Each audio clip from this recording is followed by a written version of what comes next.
Good evening. Where did it go? Oh, it's there. All right.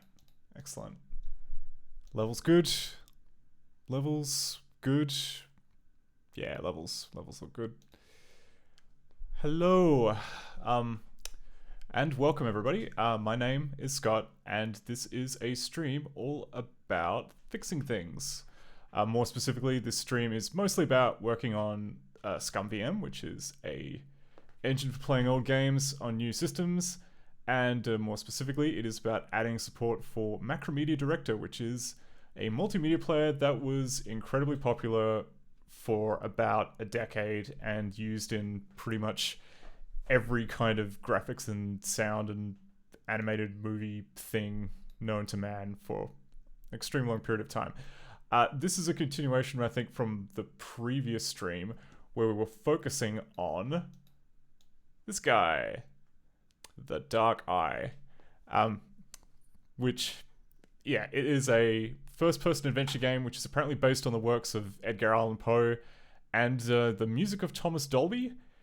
The cover shows presumably the main character in an open grave getting dirt shoveled on them, which is, I want to say, an underrated aesthetic for a game.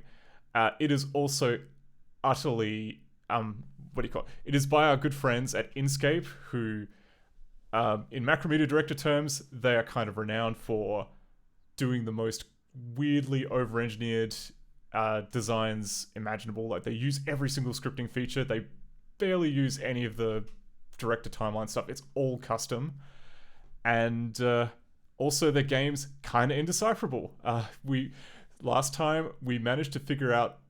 We didn't even figure out one puzzle. We cheated and looked at a walkthrough for the first puzzle, and on the basis of what that puzzle was, because we couldn't even find where the puzzle was, I'm going to be using a walkthrough today because I would like to. I get the feeling that you could spend a very long time trying to kind of solve this game all by yourself. So I'm happy to just go ahead and test the thing, because that's kind of why we're here. So last week we actually kind of ran into quite a few show-stopping issues, but all of them I think I've managed to fix. So the big one that we were kind of running into last time was to do with speed. Namely, like, everything in the engine was like really, really slow. And the fix for that was actually really easy. You can see it was basically just changing this one line of code here. And the problem was that someone, i.e. me, had introduced a performance regression where, because I mean, like, the way that our engine works, it only updates like regions of the screen which have changed. And so ideally, like, I was looking at the performance and thinking, like, why is it taking forever? Like, why is it doing like 5 frames a second or whatever, if all that's changing is like a tiny rectangle on the screen? And the answer is there was a performance regression which meant that every sprite on the screen was being marked as needing to be updated, which meant that if you had a big 640 by 480 background set piece that was doing nothing, that would be redrawn every time you changed frame, which is very expensive. I mean, to be honest, that should still not be very expensive. We are, in fact, in, we're in 2023. That should probably be a good a time as any to be able to say blitting stuff to the screen is super cheap. Unfortunately for us, there is still the issue where, like, I mean, in ScummVM, like, the reason why those kind of, like, just drawing stuff to the screen operations should be cheap is because they use, like, SSE and, like, various forms of, like, CPU assisted parallelism. We don't use any of that at the moment. At the moment, everything is kind of constrained to use the per pixel renderer, which, it's basically so that we can do all of the different types of ink effects, like, inverse and ghost and whatever. And I mean, those are obviously all important, but, like, for the basic use case of, like, blitting one thing to the screen, we need to have, like, a faster pathway for that. But that doesn't matter. The more important thing is the game is playable now with this one line changed. So that got sorted out. There was a whole bunch of, like, scripting nonsense that was going on. It's a little bit difficult to explain this one. Essentially, like, it's to do with the way that object-oriented programming works in Director. Actually, no, I've got the script here. I can show you. Okay, so you don't need to know too much about object-oriented programming, but essentially what happens is that you have this thing called a factory, which then creates an object, and then you have all of these methods which work on that object, which is known as like the me object, right?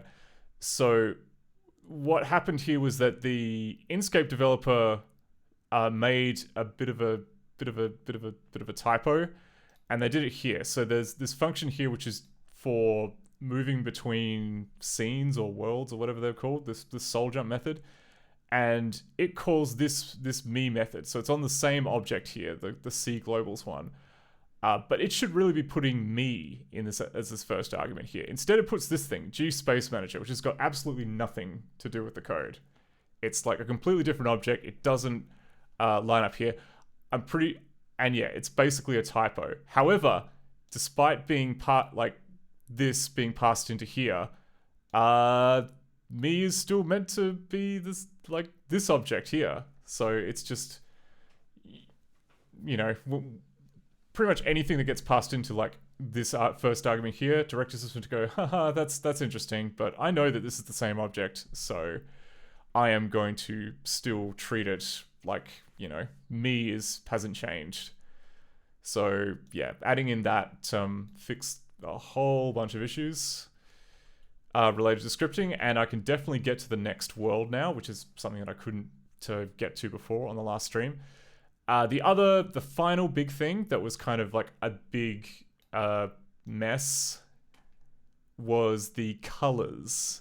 Namely, like, there was a whole bunch of drama where when you started the game, like, it would start off with a weird rainbow palette, and then when you kind of did something, when you kind of, the game would occasionally change the palette out from under you, so that like this seems like, oh look, the sky is orange now. That's, you know, super spooky.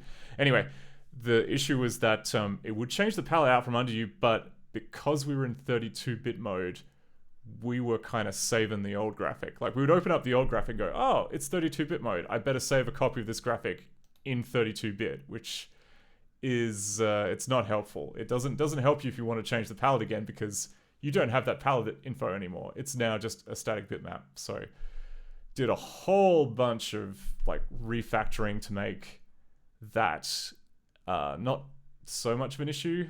Lots of kind of messing around with the blitting code, but it seems to be working good now, and I don't think I've broken anything else. So, right, I'll move this back here into the thing, and we're gonna start a fresh game. It's definitely, it's gonna have to be a fresh game, because there is a potential that I could have like corrupted the state with like the broken version of when ScummVM was broken in the save games. So we're gonna start from scratch, and we're running it in the debugger just in case something goes wrong. But something's not gonna go wrong. It's, you know, it's an Inkscape game that uses every director feature. How could that go wrong? Okay, so we are starting the game now. Oh wait, I should check that. Yep, all right, we are starting the game now. And I should be able to switch to director. Wait, no. Don't show X. Come on, don't be like that, OBS. There we go.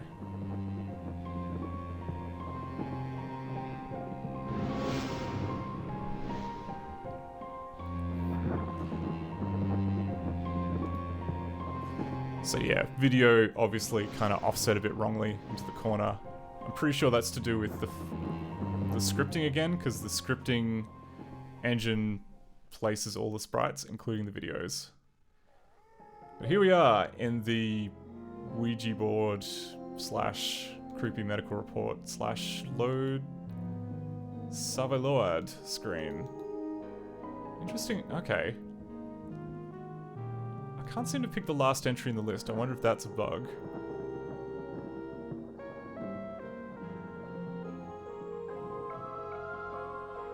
Yeah, I can point the finger there. No, I can't flick the last one on the list. That's a bit weird. That's alright. If we go new... Oh, I see. You have to hit new to like pick the last one on the list. Okay, so we'll go... Streamin'. And we start by clicking the eye. Look at that! Look at those colors! They're not weird and rainbow. The narrative which I'm about to tell, I neither expect nor ask for belief. It would be mad to expect such a thing, in a case where my own senses reject their evidence. Yet I'm not mad, and I surely do not dream. Yep, I'm not mad. Just disappointed. Okay, so touch the water.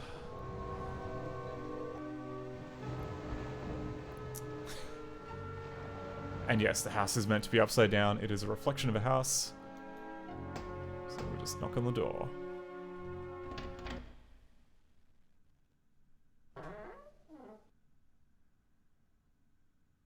I suppose you're the young master Mr. Aldwych waits for. Every time.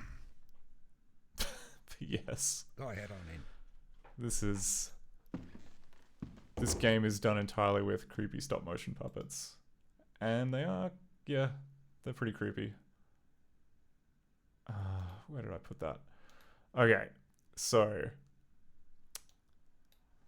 we're gonna go into here, into this room here, where we can meet our eccentric uncle. There you are. You haven't just come, but it's exceedingly dangerous to traverse the coast this time of day. Okay, and then we can go a little bit closer for a closer look. I'm so glad you came. I find that the pleasant company of my relations calms my nerves. I mean, like, this interesting voice acting. It's a pastime of mine. By keeping my mind occupied, I attempt to dispel some of the constitutional agitation which afflicts me. Everyone in this game is very aloof sounding. Also, the navigation is kind of a bit annoying. Anyway, okay, so we're going to do the first puzzle of the game, which is to... So, the first puzzle of the game is to recognize that this kind of black area down here is a bottle of paint thinner, and you have to pick it up. It's the only item in the house you can pick up. I use a special thinner. The fumes can do all sort of damage to you. A painter I knew fairly went mad from it. And yet, you still pick it up. Okay, you can have that back. Poor soul. He scratched out his own eyes in a fit of frenzy. His own eyes. He scratched out his own eyes in a fit of frenzy. His own eyes. Just watch that you keep the windows open. I mean, okay. So, we don't know it yet, but we've just solved our first puzzle, which is to huff some paint thinner. We will now go upstairs to meet our family. What a delightful time that was. Cousin, you've come. Oh, we're so happy. Oh, dear brother, delighted to see you. Please, join us.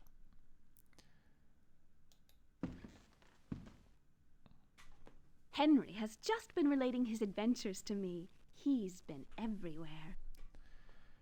So, Henry, come on, tell us about these adventures.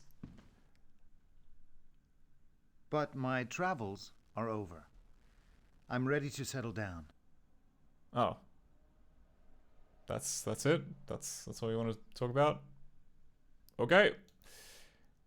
Oh, wait, the other thing you can do is you can do this.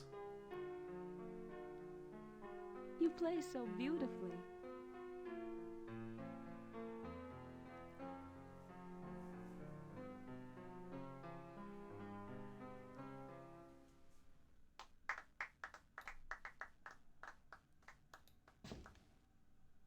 And we can talk to How cousin. did you find Uncle Edwin? We're worried about him. He is consumed by his paintings. Are you unwell? You look a little peaked.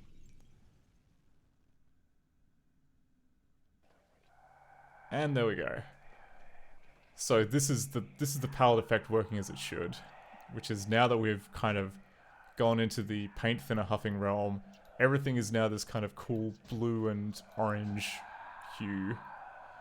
The second puzzle, which again I never would have solved in a million years, is to see this wine bottle on the table that isn't pick upable or anything from this particular angle here, and realize that the answer is, actually, I need to step over to the window, turn around 90 degrees, look down, which is an action which, as far as I can tell, happens on no other screen, and then look at the back of the wine bottle. And yeah, your face there. Oh, and I think you can rub your hand on it, and maybe that makes it quicker? I'm not sure.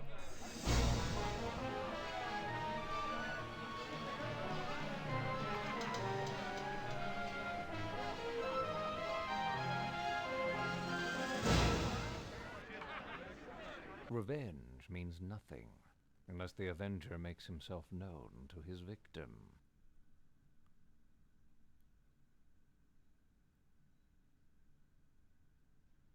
That's good. You probably want to hide those eye bags. Okay, so is there anything else I can do here? There's like a... The hand cursor changes to like being able to like... Of course, when one takes revenge, one wants to take it slowly.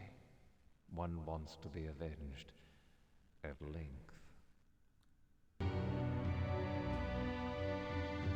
Okay. I'm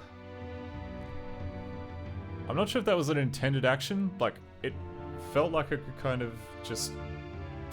I mean, the mouse cursor changed hand, like, to the hands moving side to side, and then we got that piece of dialogue, which I think is the right thing to do. You know what? Why am I even thinking? I shouldn't even be thinking. I should be looking at our good friend, the Walkthrough King. Okay, so... Alright, so we've got to... According to this, we've got to turn left from the window and proceed towards the bridge.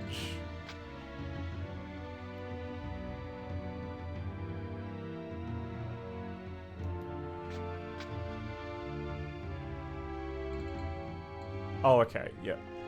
We can then go forward. And then... This... Talk to... this person?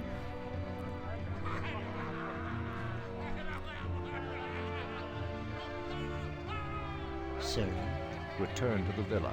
Tell the livery that I shall be out all night. They are forbidden to leave the house. yes, sir. Immediately, sir. Apparently that's our servant. Okay. So now we can look towards the bridge. That will ensure their immediate disappearance, now that my back is turned.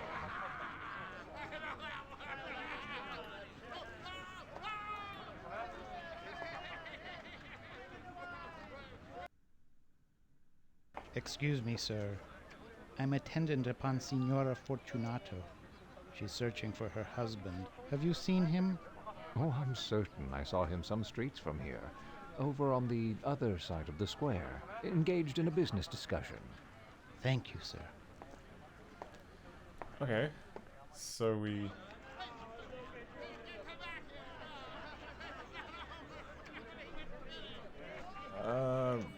Right. Okay, so we... So here we are at the bridge. Look towards the bridge and read Fortunato. You can do this in 2 different places before actually reaching the bridge. Step forward onto the bridge.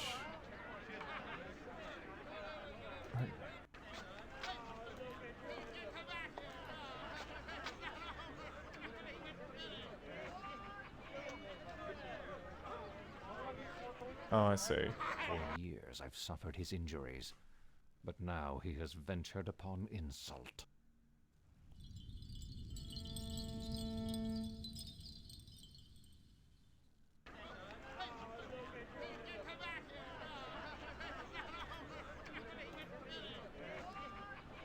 Oh, I see, okay.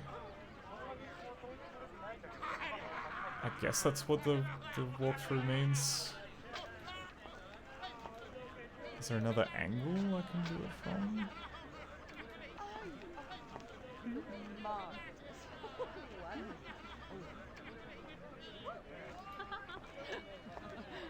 Oh, nice to see you, nice to see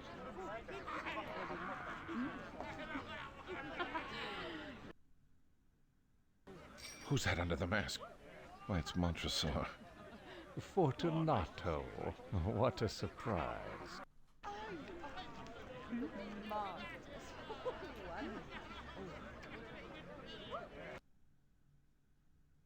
My dear Fortunato, I wonder if you could help me. I've bought a small cask of what passes for Amontillado, but I have my doubts.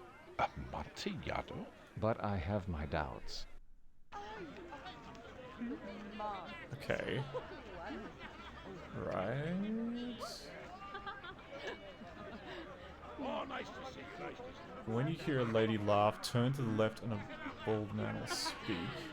Turn right twice and click on the lady in gold.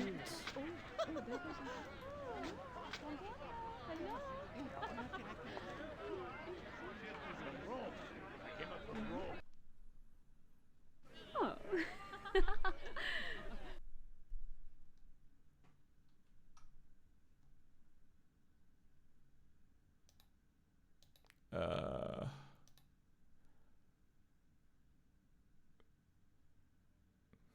Uh-oh. What's happening here? Why did it stop? Okay, Linga's not running.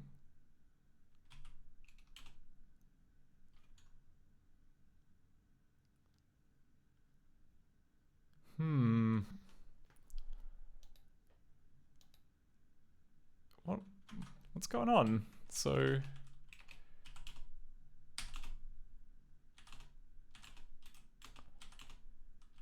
all of a sudden there's just nothing. There is no code. That's kind of...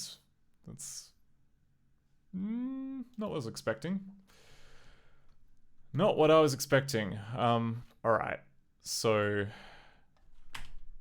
will it accept going back to the menu? Yes, it will. Okay, thank God.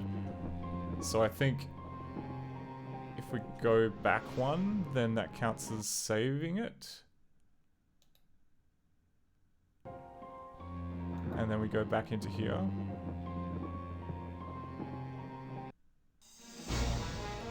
Oh, okay, it's starting us back at the very start.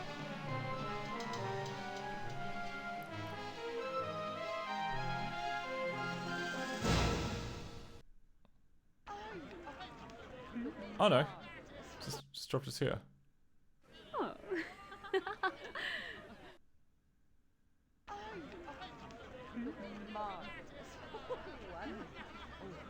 Okay. Oh, nice to see you, nice to see Did not repeat the thing that happened last time. Who's that? No one, Senora. No one at all. Okay. Is that the lady in gold?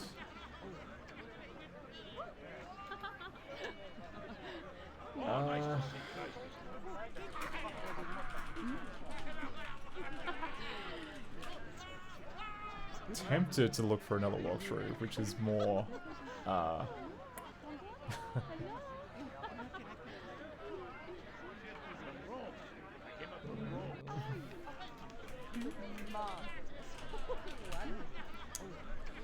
Because this other one it's very wordy and it kind of, I prefer just kind of like very direct. Do this followed by doing that type steps, because otherwise I'm worried that I'm going to like miss an important deal.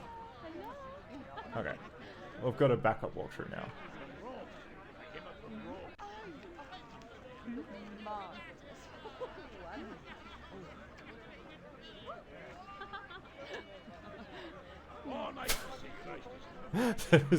Okay, the other walkthrough that I'm looking at on GameFAQs is actually just an email to a message board that gives you like 5 tips, so it's not really a walkthrough. Anyway, okay, I'll go back to this one. Alright, so speak to the lady in gold, turn right and walk towards the street, then turn right again and speak to Fortunato. Oh, nice. Let's go.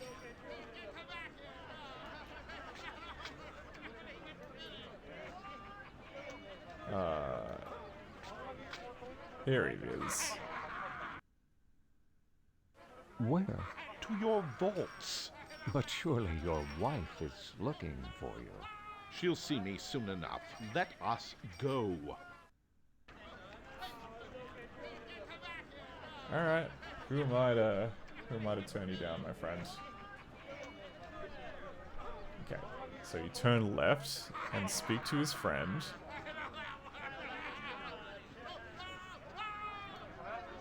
Oh no, or you just click him. The streets grow dangerous at this hour. We will soon arrive at the safety of my villa. Oh, okay. Cool, so here we are.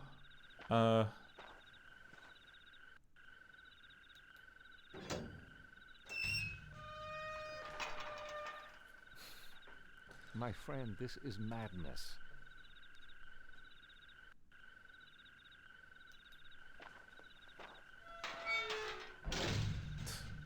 Okay. Xanadu, stately home of Charles Foster. Okay, we're gonna go through here. You are afflicted with a severe cold.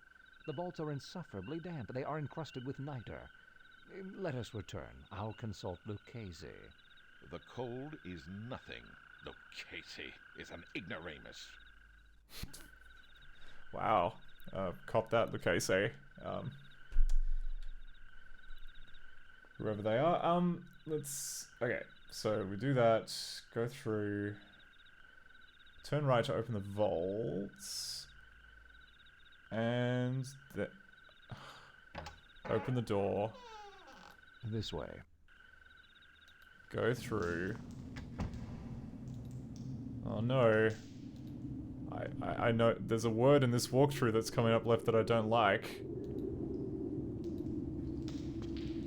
We're gonna take the torch.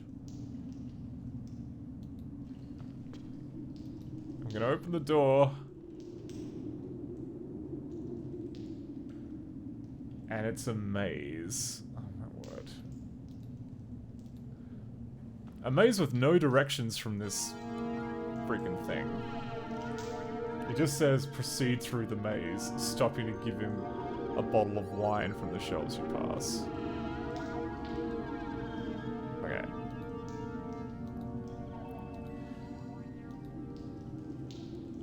On the bright side, it does look pre-rendered, which means it's unlikely to be very complicated.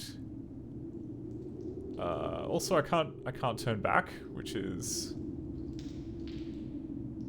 a bit of a bummer, not gonna lie. Oh.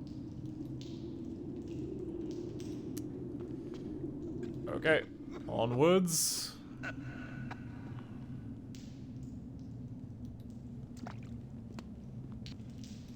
This way.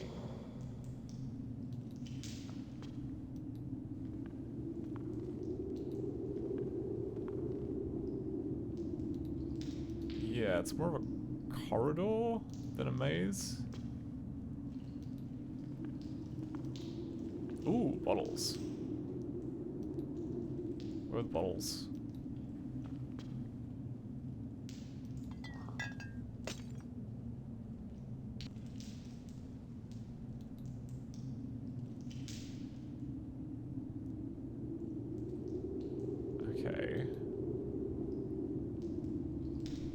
So we give him a bottle. Enjoy. It will still the cough.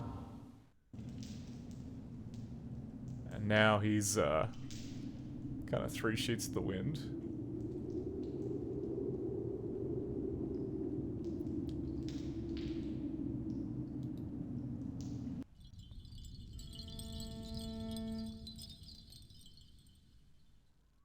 Oh, was I meant to do that? I'm not sure. The walkthrough said I meant to do other things. This could be a problem. This could be a problem. Oh. It's dark in there. You won't get far without a torch.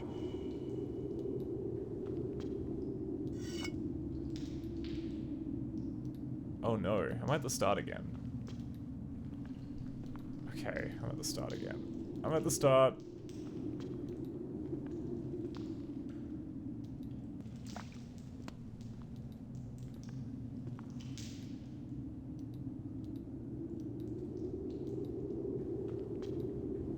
Okay, so this passageway doesn't really go anywhere. It's like a weird, flooded tunnel thing. This way leads to a bunch of bones.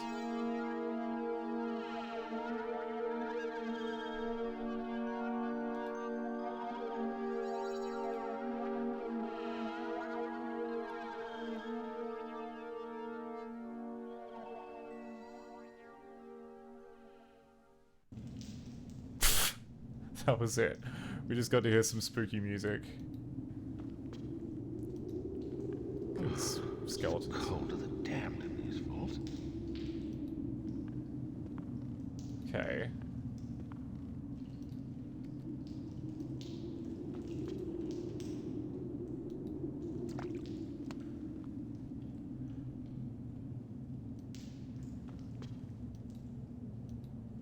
Okay, bunch of wine.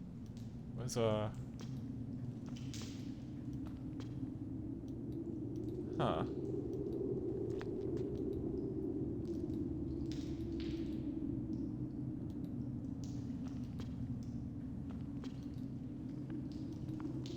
Have I screwed this up?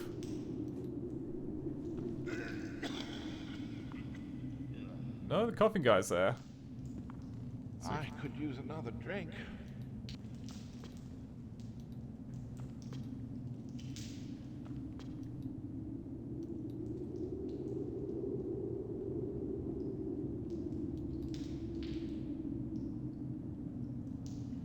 But I'm not really allowed to pick up anything here.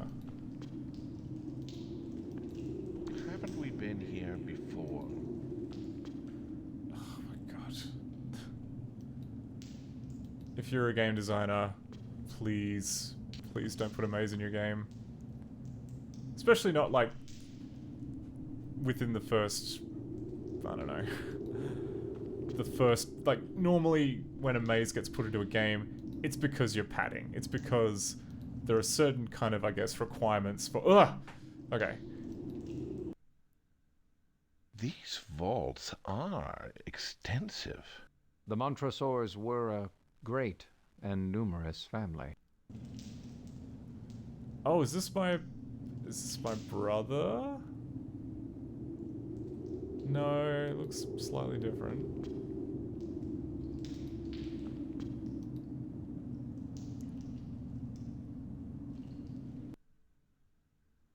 This way.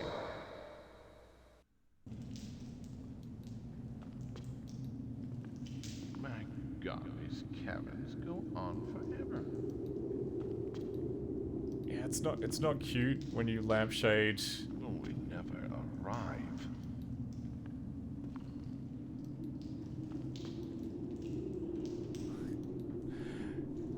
It's also not cute, yeah, to lampshade. It's like, oh, I made a really boring part of my game. I'm just gonna have my characters just kinda really jam that one home. What's this? You're not a mason, are you? A what?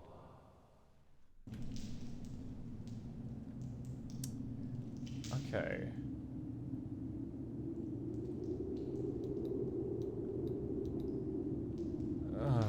The walkthrough is very different.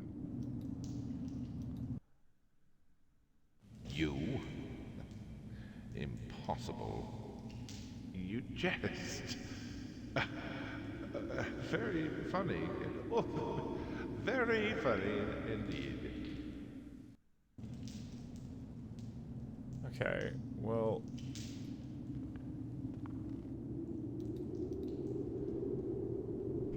I'm gonna read what the walkthrough says. So, it says, yeah, you go in the vault, go through the gate, turn right into the vault, take the torch before turning right, entering the maze. Proceed through the maze. Delightfully vague. Stopping to give Fortunato a bottle of wine from the 2 shelves you pass. You'll eventually reach a large cavern where you can place your torch in the holder on the wall. Yeah. I don't think we have. Turn right and Fortunato will walk forward into a small grotto. Follow him inside, then pull the chain to the left across to the right to trap him.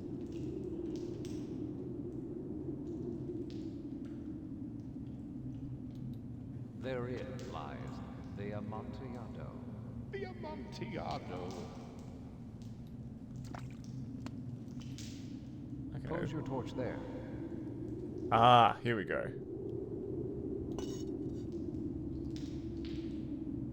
So put the torch up.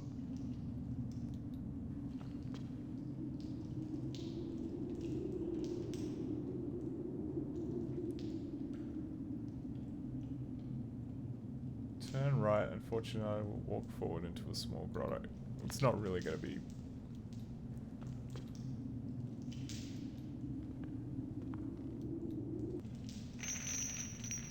Oh. It's us that walked into it.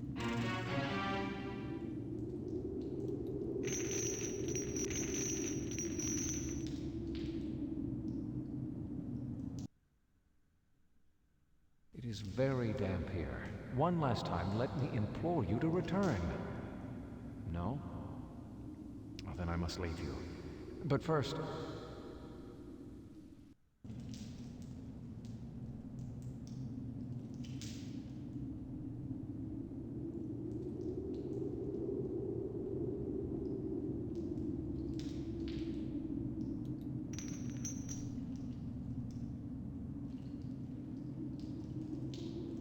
Like, I'm trying to kind of follow what this says.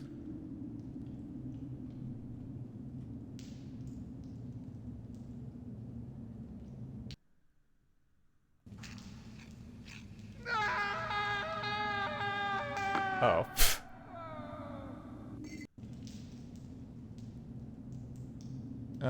Okay. We're being bricked up.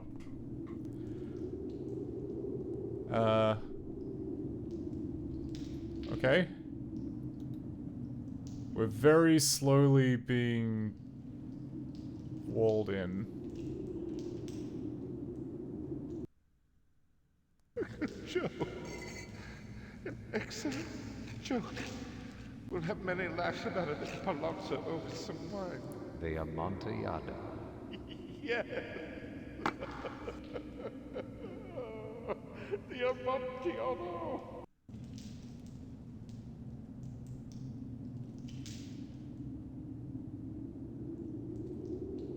I mean... Yep, there's truly nothing we could do to get out of this one.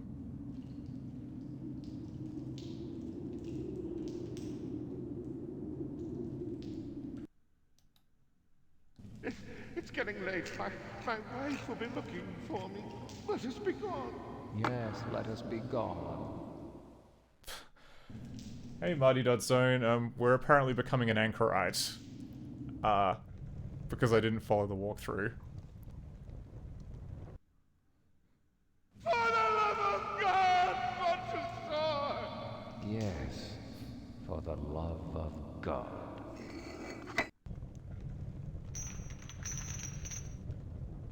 I mean...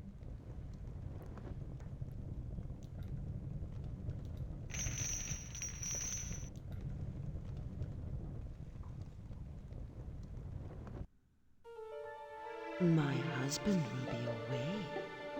All next week.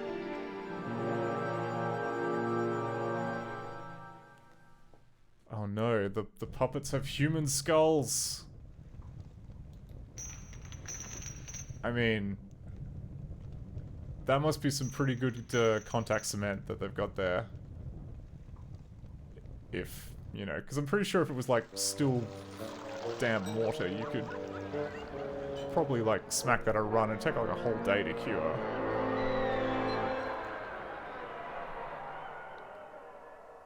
Oh no, the booze. Finally there is time now. And now finally we can touch the wall. Tomorrow is the day. We'll be rich beyond imagination.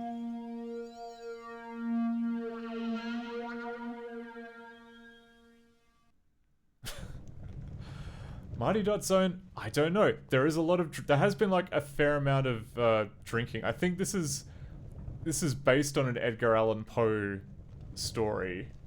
The Cask of Amontillado, which I am absolutely not looking up on Wikipedia because I haven't read very much Edgar Allan Poe. But off the top of my head, yep, absolutely not checking Wikipedia. Yes, okay. It is about a man taking fatal revenge on a friend who he believes has insulted him. And yeah, seeks revenge by luring him into a trap, entombing him alive in the catacombs. So yeah, all right, we've just we've just fulfilled that particular prophecy, I think, by being entombed alive.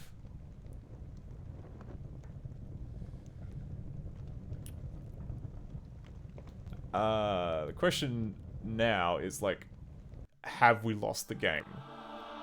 Oh no, there's still more to show us.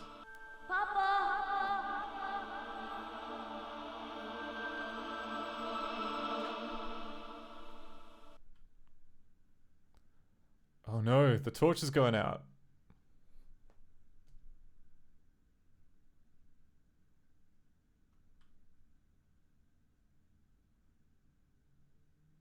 There we are. We're back.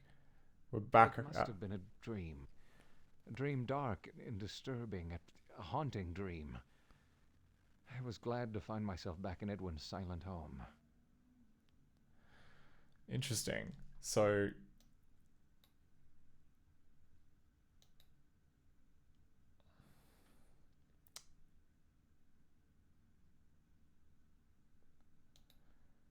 what was interesting about that is that the walkthrough made it sound, I mean, like, initially we were trying to trap the spurned friend in the vault. Like, we were kind of convincing them to come along.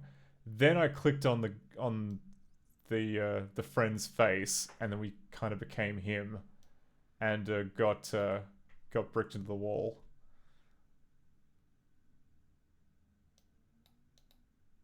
I believe. I guess time will tell whether or not that means that we've lost the game, because it strikes me as the kind of... Anyway, okay. But we're back now.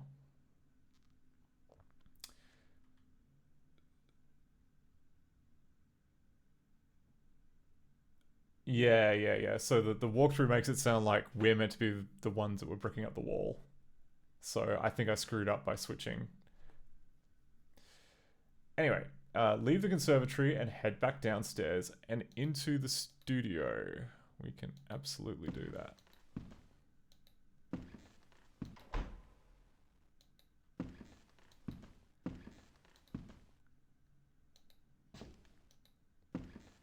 And yeah, we managed to trigger that vision by just solving the game's first puzzle, which again was huffing some paint thinner.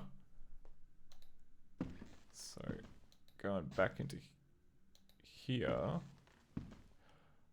Huh, okay. Uncle's gone, but we've got a new creepy painting down here. It's a portrait of my mother. She died when I was quite young. God rest her soul.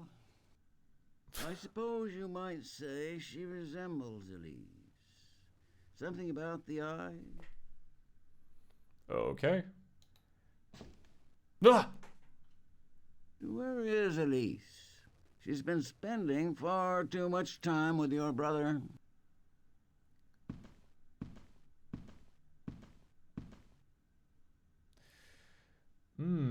I mean, like, sometimes the stop motion in this game is quite good. Other times, it feels kind of tacked on. Like, I mean, that was just doing fuzzy transitions between stills.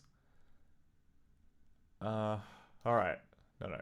Gotta stay focused. Gotta look at the walkthrough. Uncle Ed will come behind you, turn to him and he'll leave. Go behind the easel. Okay, this is something we couldn't do before, but apparently we can do now.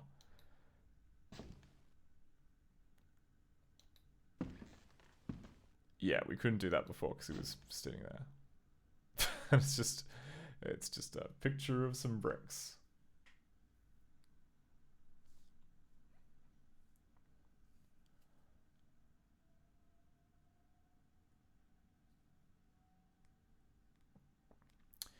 Oh, I see. Oh, okay. I didn't read the next. We kind of skipped ahead in the walkthrough a bit there. So we were actually meant to be bricked into the wall alive, and we were meant to brick the other person into the wall. Like that's all coming. Okay. Yeah. Go.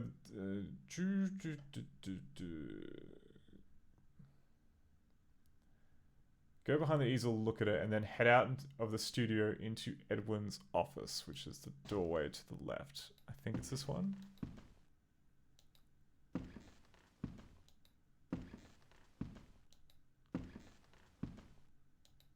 Ooh, and now we can actually pick up these documents, which at the start of the game are not pick-upable. Again, this game has certain flaws.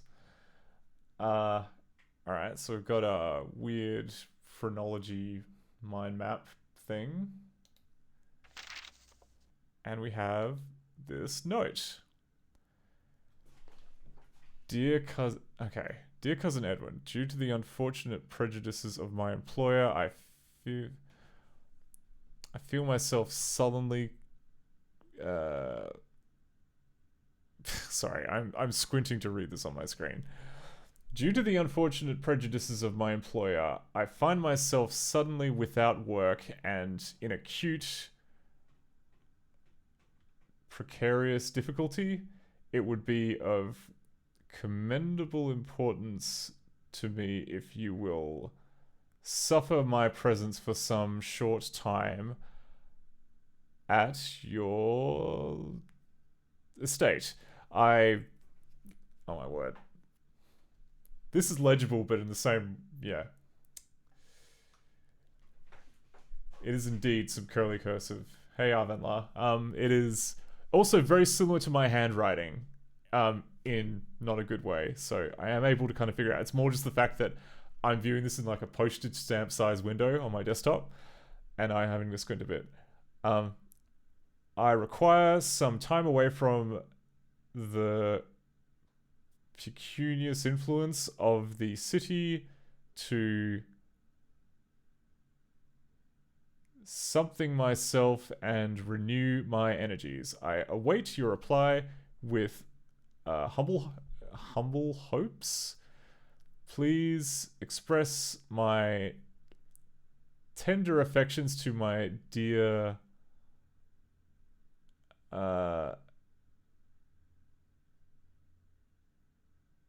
I don't know what that word is. It looks like my dear Arla, Elise, your something. Your Wuzzle?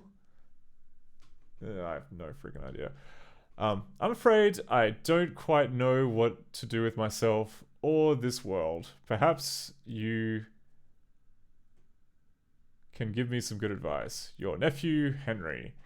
I've got some good advice, Henry. Go to therapy. Because sounds like you're going through some stuff.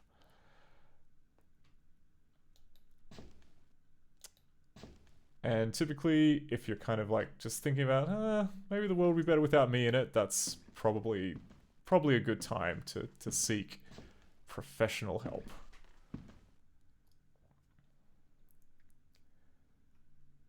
For real, Marty.zone. Did they cut cursive? Like, I don't know. I am ancient, and I don't know. It was all cursive when I was going through school, and they, yeah, I don't know. Maybe they kind of rolled it back after computers got popular. Oh, all right. Sorry, must stay focused. Anyway, now we've read the letter and all that stuff, we can... okay, we can go upstairs.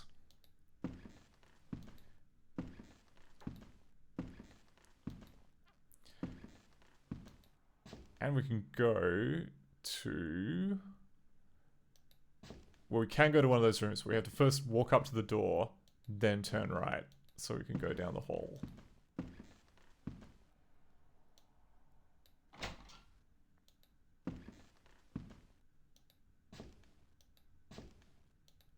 Huh. Is it this one we can go into? Ah! There's Henry. I'm glad you've come. I have determined to ask Elise's hand. Ask Elise's hand what? I know it's foolish, but my heart pounds so earnestly within. Surely you understand. Can we push him out the window? I fear Edwin will be opposed. He dotes on her so, and he's always been contemptuous of my circumstances. Please, speak well of me to him. It means my whole life. Yeah, okay. I must speak with her. Okay, bro.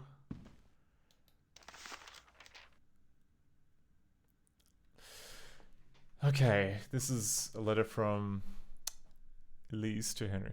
Dearest Henry, your recent declarations have left me at an extremity of emotion.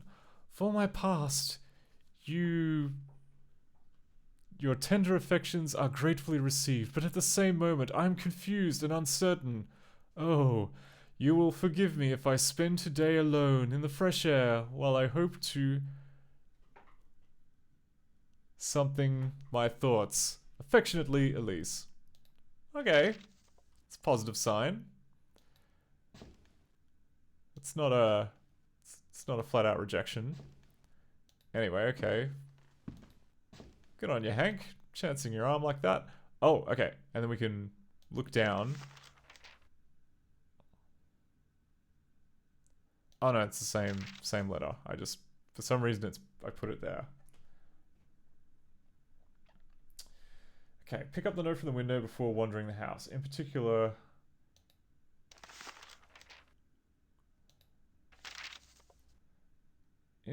make sure you visit the gallery on the ground floor. Keep returning to the base of the stairs until you witness Henry calling up the stairs. Okay. So... we have to go downstairs.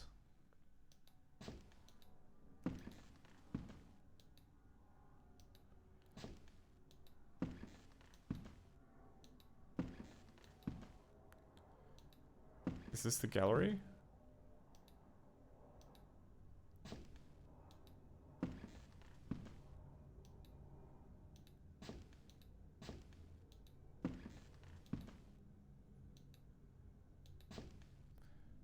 Okay.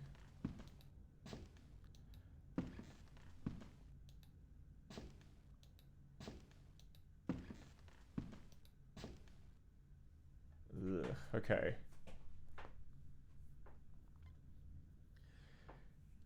Keep returning to the base of the stairs until you witness Henry calling up the stairs. Okay, fine. Can we go any further here? No. Are there any other interesting things in here?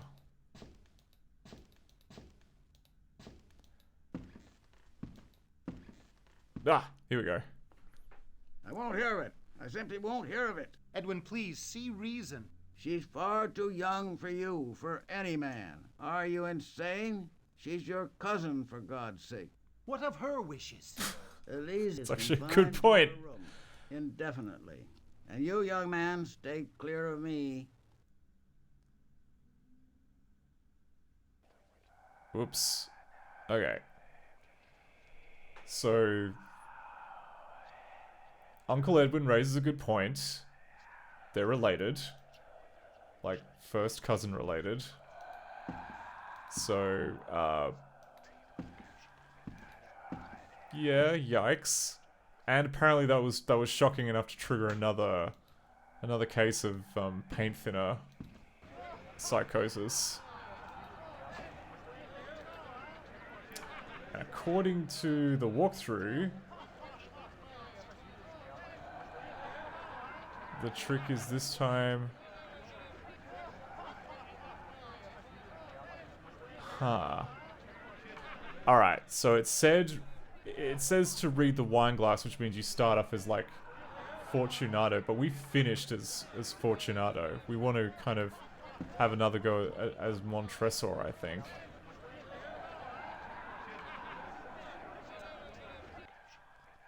We want to brick someone into a wall. So we'll do this again.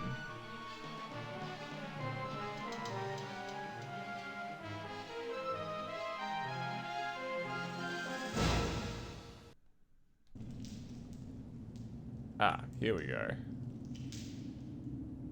We just Along here, started. he has a weakness.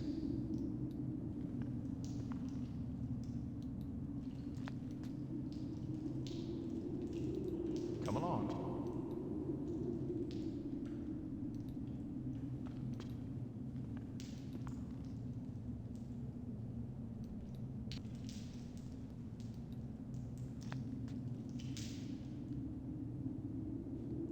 Okay.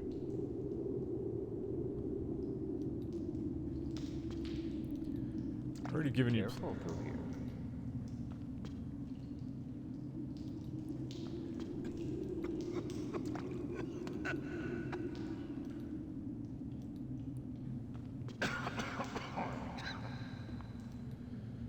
Okay, so I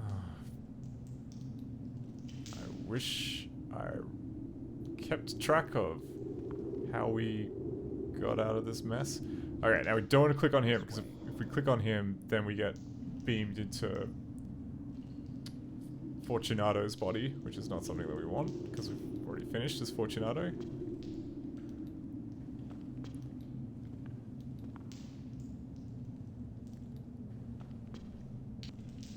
Okay. Along here. Ah. That's the direction.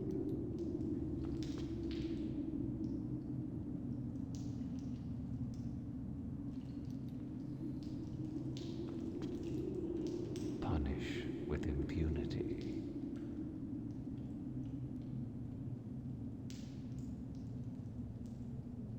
Huh.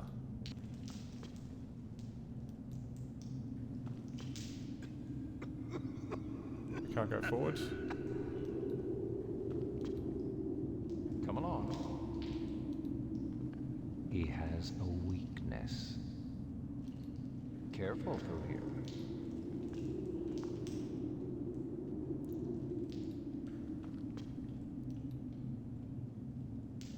They're like all of these kind of dead ends which look like they might have more tunnel behind them.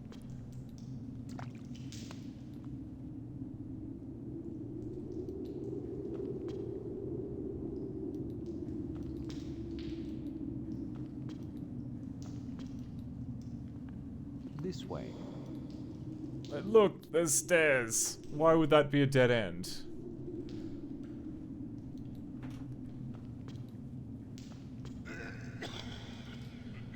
Okay.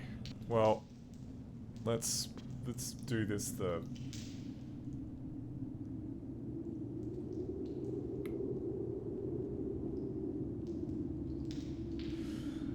Let's do this the old-fashioned way. Okay, so we're gonna follow the left-hand side of the wall. Along here. It doesn't even make any sense, though.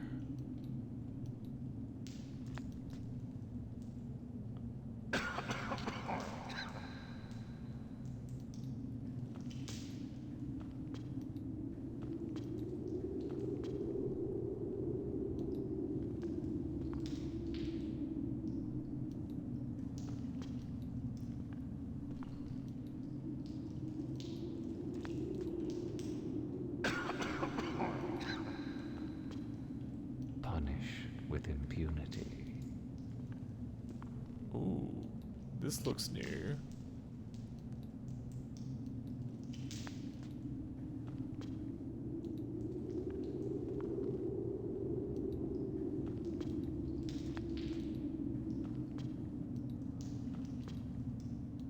Oh my god.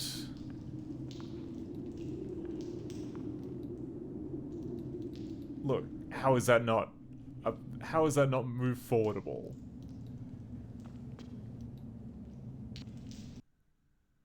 Come, we will go back.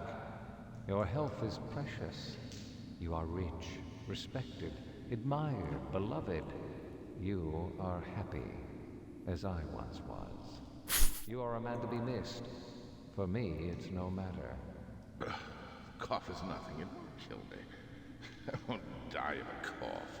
True, true. Won't die of cough. Come along. Oh my word, okay.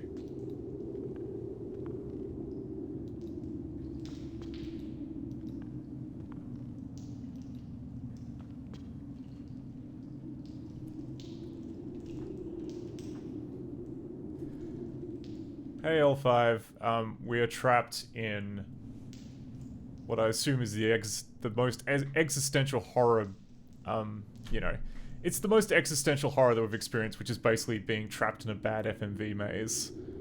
And Careful through here. Somehow we managed to muddle through it, but as the wrong character, and now to get back on track we need to... Oh wait, is this it? That looks so close. That looks so close to being the big kind of open caverny bit. But it was not. Ah.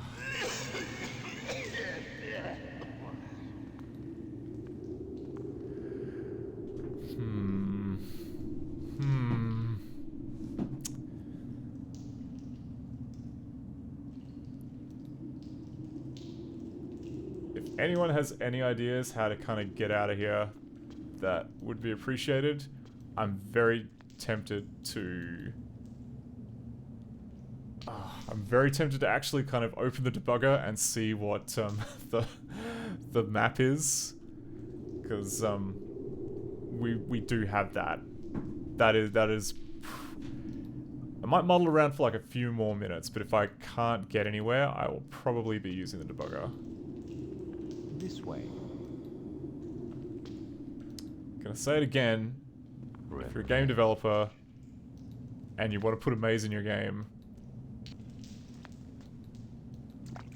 please reconsider how much you need the extra time, because this isn't fun. This isn't fun at all. Okay.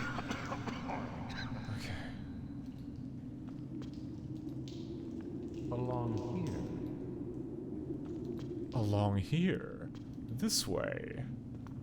I'm sure people will miss you. Okay. Okay.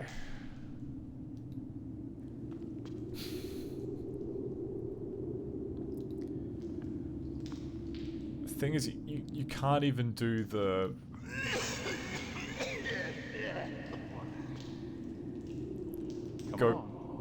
You can't even do like the go forward and then turn left thing, because... Look, we're just going in a big loop.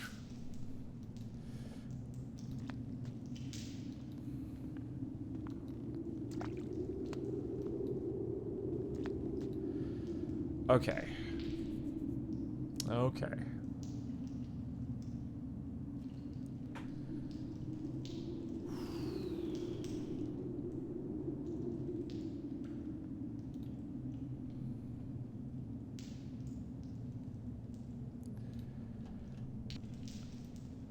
think we're going to do a little bit of cheating. So...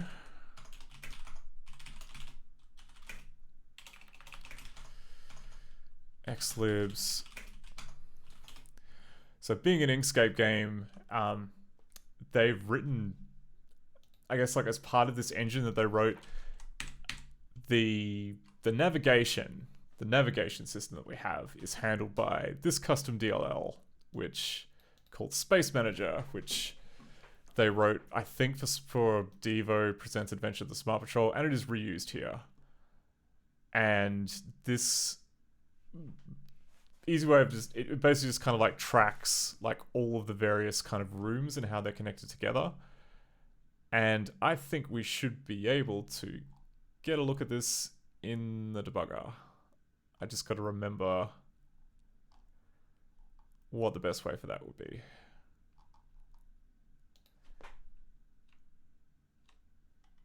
Actually, maybe if we chuck a breakpoint on like get current data, I think that might be enough to get us the object with all the stuff in it.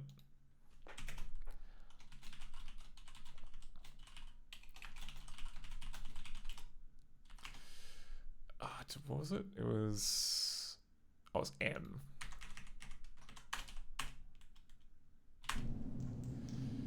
Okay, so if we move forward, yep. Okay.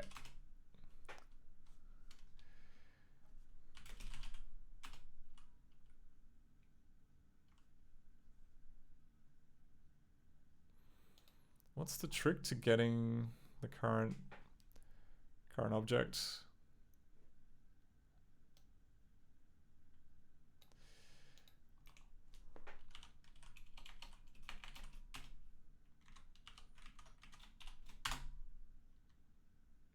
No. No. Okay. So currently it's 14 megs.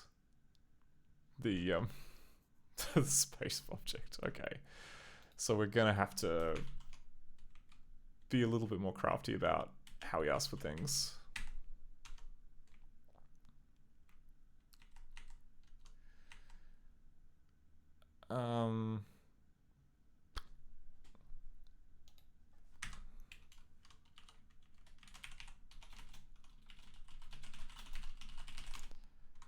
Okay, so current space collection is CA.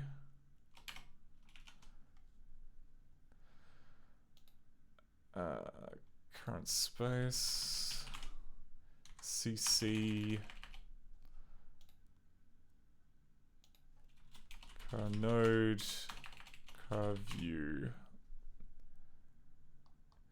Alright, so essentially I think view is kind of directional, like all the different kind of images you can see from each direction. Node represents like which spot in the game world that it is, and then you have space and space collection, which supersets of that. But I think the main one we need to concern ourselves with is like node and view. So if we look at current space,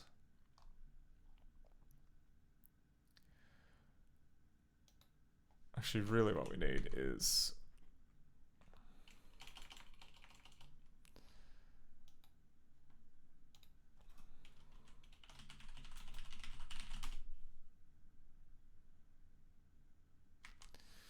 space collections.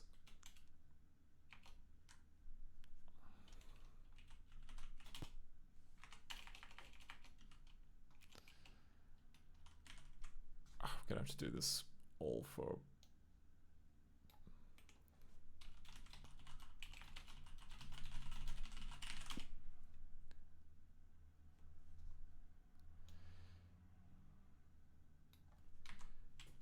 okay, it'll do it. We just gotta be explicit. Oh, but there's no operator, no symbol operator in the current context. Okay.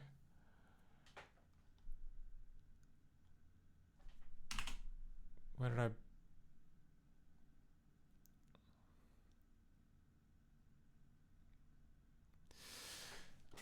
Okay.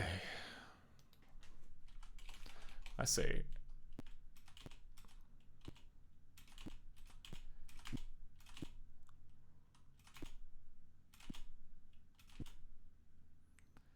Hey, okay. That's what we want.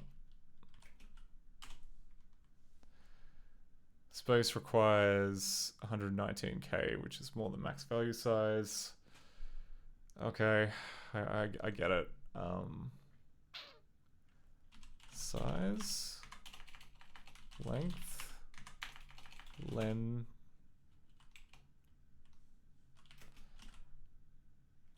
count. Oh, I can't remember what the how many... Oh no, oh no, I'm getting it wrong. So it's s nodes dot size of count. Of course it may be inlined.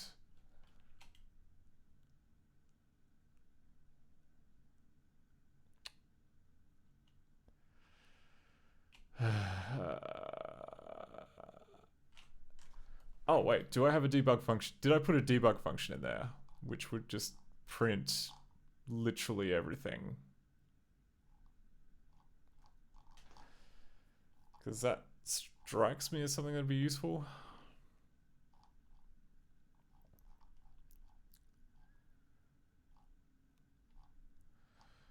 Yeah, a bunch of boring getters and setters.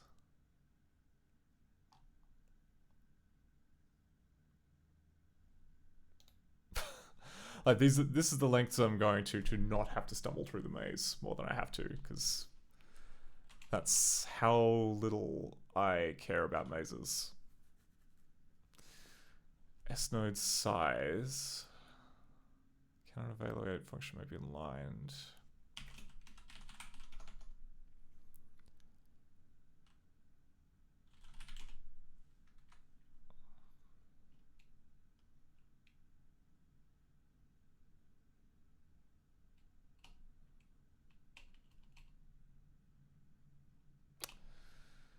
Yeah, I guess we can't really do it from the debugger easily.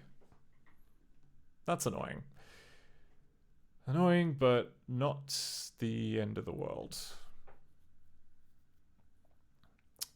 I am kind of worried by how huge this is. Maybe there's just a lot of overhead in those lists, but still not great. It's not ideal. It's not what I'd like. Oh my god. Alright. So if we can't do it from here...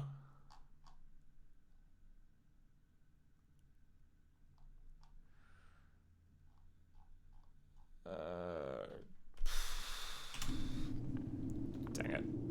I think we have to do the maze. We're gonna have to do the maze. There's no technical way out of this.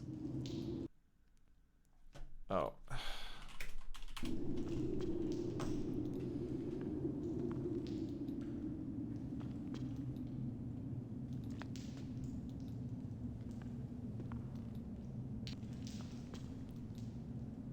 This way.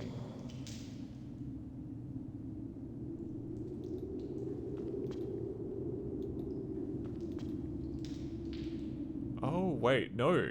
No. Maybe there is a technical way out of this. Or at least a technical way to figure out how we avoid getting lost. So I am just having a look at the debug stuff. Yeah, okay, we can do that. We'll just turn on...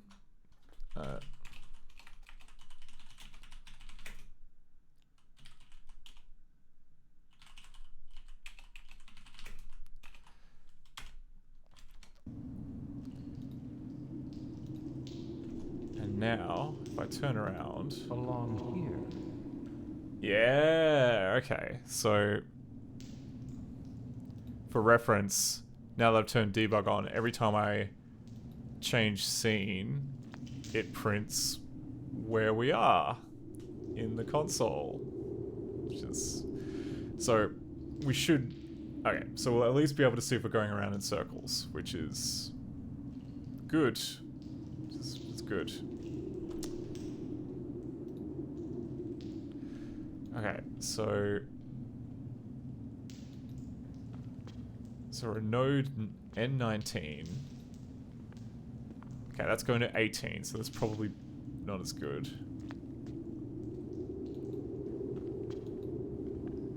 Okay.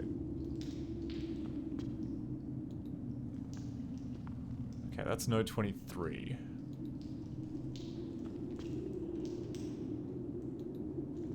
Come along. Oh no, that's back the way we came.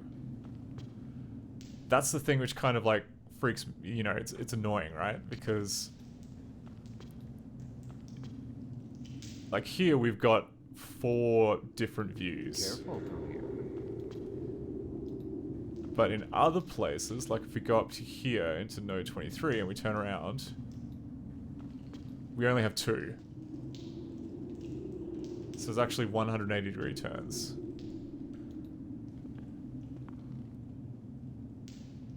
Oh my god. Okay. We did it. We did it, folks.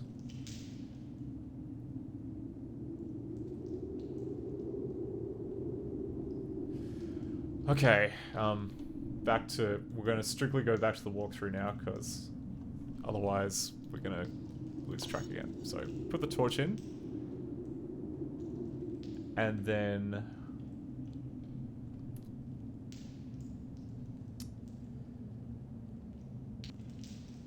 turn right, and our good buddy Fortunato... The Amontillado. The Amontillado.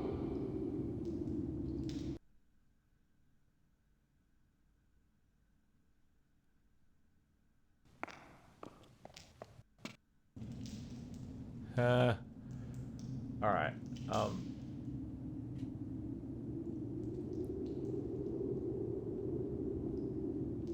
follow him inside.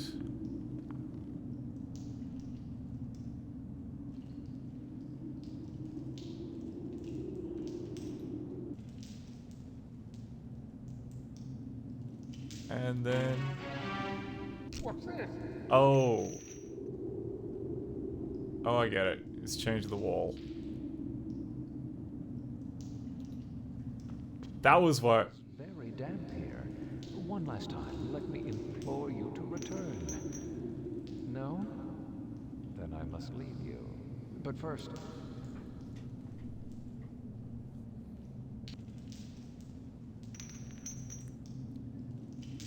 Okay, so we've done that.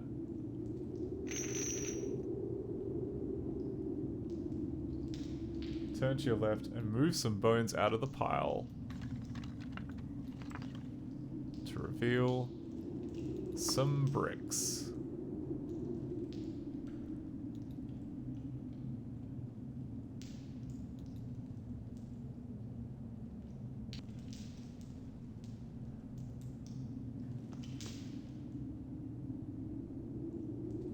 Huh? What happened there? So...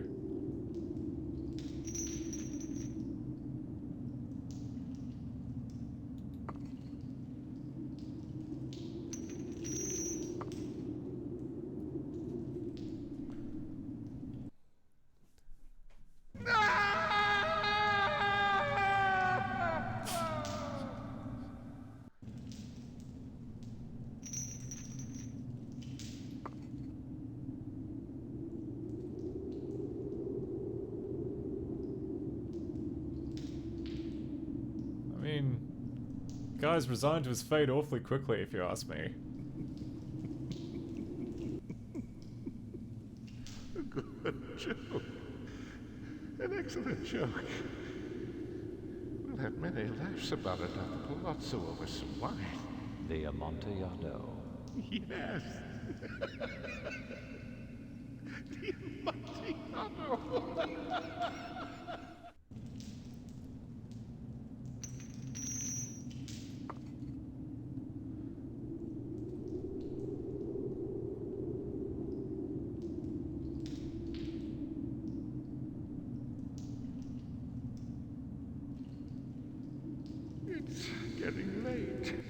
My wife will be looking for me. Let us be gone. Yes, let us be gone.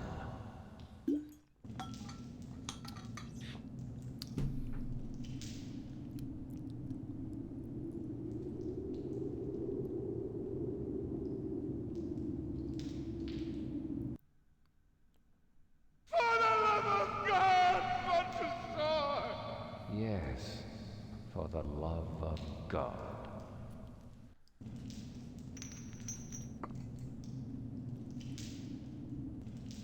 Fortunato.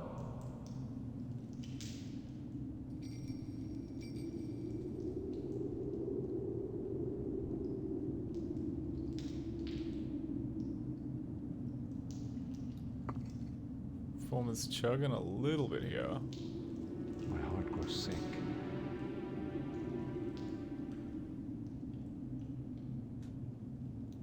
It's due to the dampness.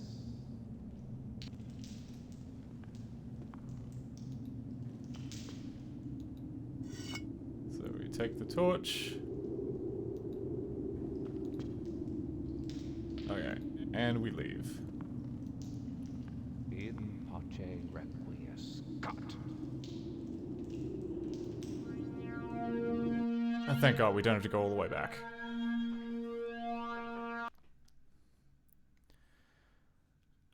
Alright. There we go. So we've done both halves of the cask of Amontillado.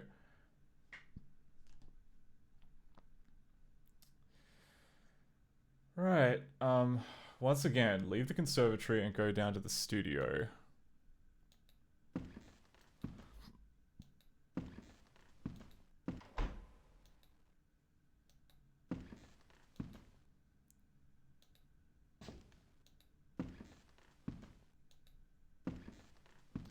There should be a different painting on the floor. But a man's family name has been dishonored. What's to be done? Your brother has dishonored your name, seducing his cousin still in her minority. Once the dread mark is made, it cannot be struck out. We avoid complete disgrace only by taking immediate action. Immediate action. Jesus. I mean, there is some heavy emphasis on... Okay. What?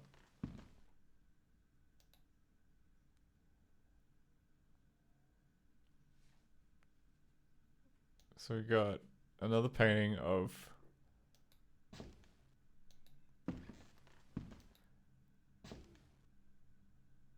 I've confined Elise to her rooms. You are not to help them communicate in any way.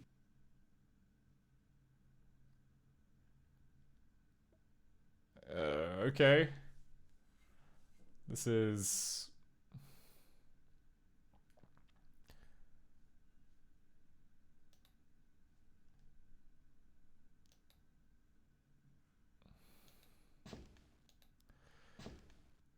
This does feel kind of weird.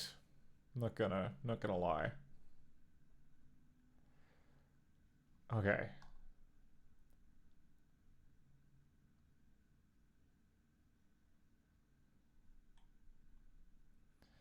So once again, yep. Speak to Uncle Edwin and then look at the new painting, then turn to Edwin again, go up the stairs and knock on the door of the conservatory.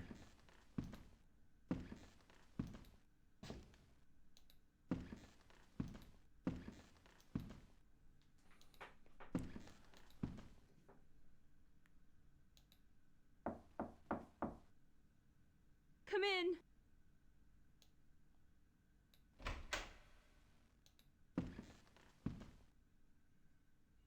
Oh, cousin. Uncle Edwin has become very angry. He's forbidden me from even speaking to Henry.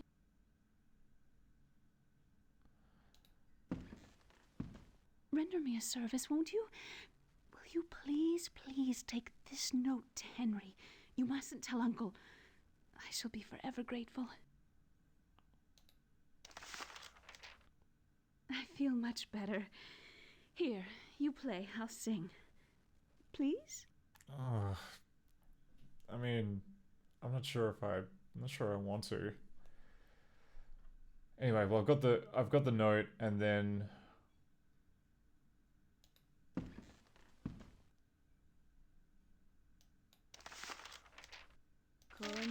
Please keep playing.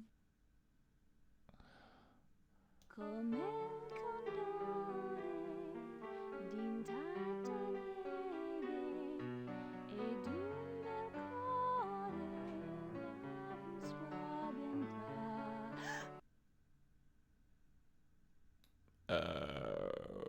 okay.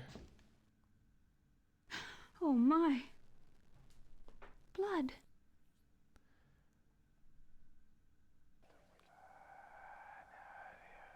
Puppets can bleed. They can bleed pretty bad. Okay, here we go. We're back in Paint Thinner World again.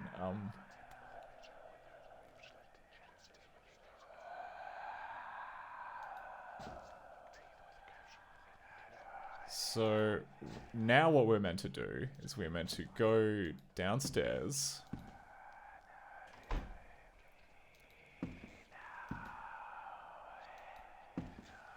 And then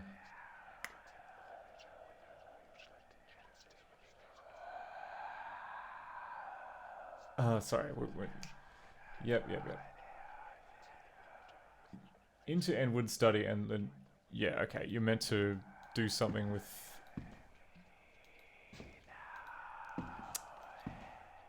Going to the study... And it says read the knife.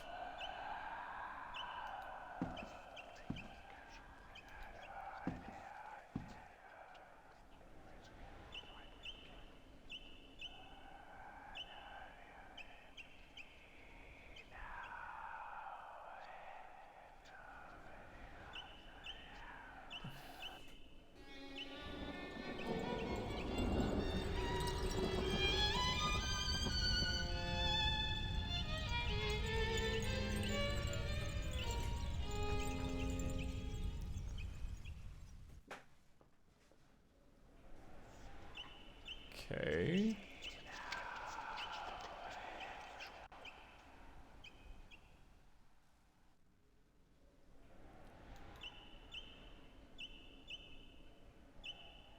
Dear Dr. Reynolds? She falls into another of her trances. I am much concerned about the Bernice. And ever less the happy cousin I remember from my youth.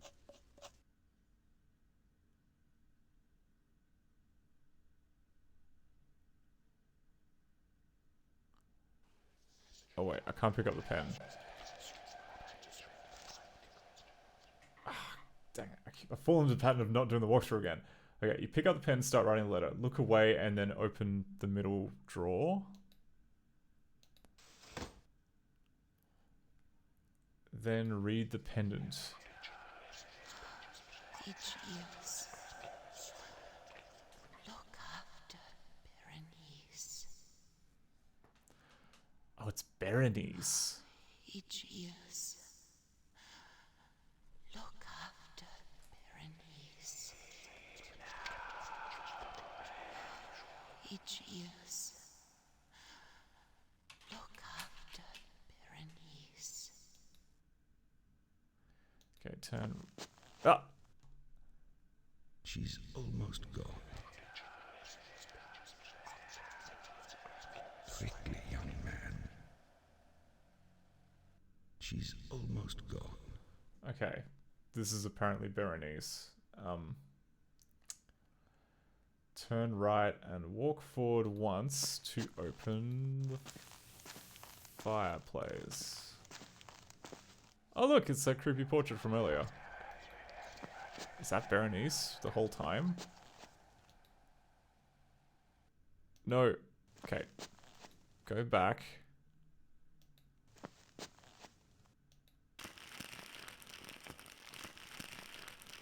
her steady decline.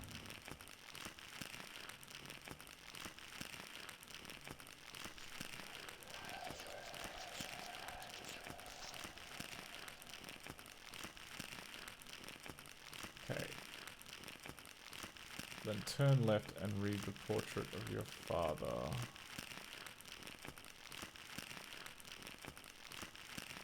Young man, our lineage has stood honorably for centuries.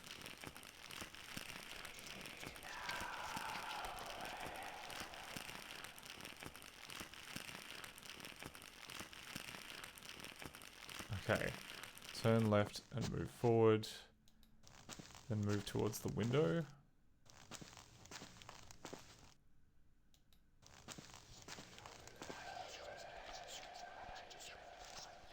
Ever less the happy cousin I remember from my youth.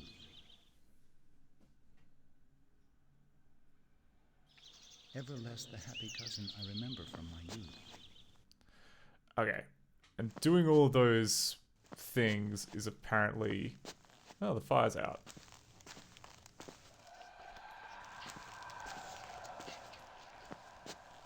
Doing all those things is apparently enough to make you continue writing the letter.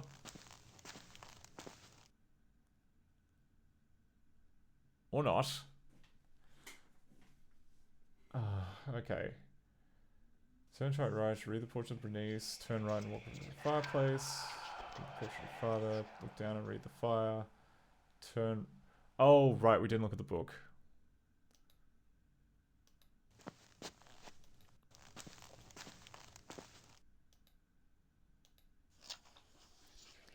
I will muse for long unwearied hours, with my attention riveted to some frivolous device in the margin of a book.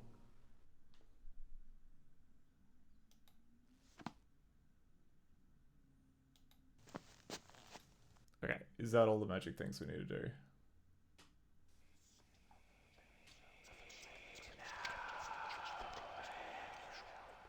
Oh no, there's still more things we need to look at before we can continue with the letter, which is that we need to go to the corner of the room and look at these paintings.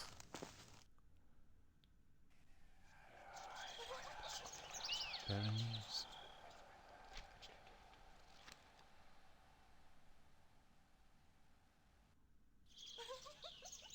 Berenice. Yep.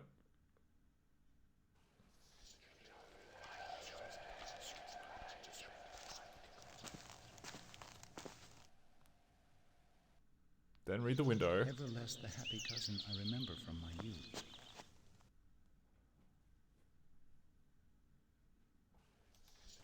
Okay.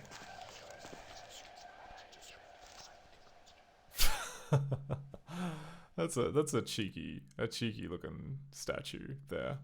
I like that. Completely out of place in the FMV world or the stop motion puppet world, but yeah. Oh, come on. Why would you show that view if it's not useful for anything? Okay, now back at the desk. Oh, and the letter's done now. I see. Alright. Dear Dr. Reynolds, I am much concerned about Berenice.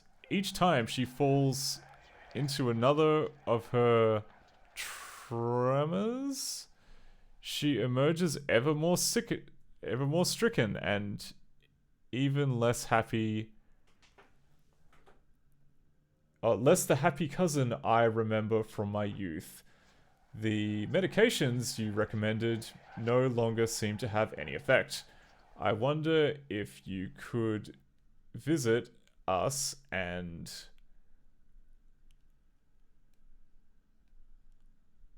something to reverse her steady decline. As for me, I find that I am nearly unable to leave the grey gloom of my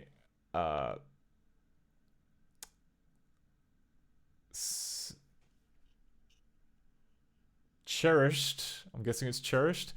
Yeah, I'm unable to leave the grey gloom of my cherished library. My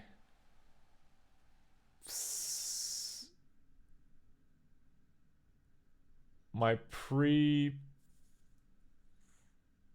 Oh my god. This is the challenge.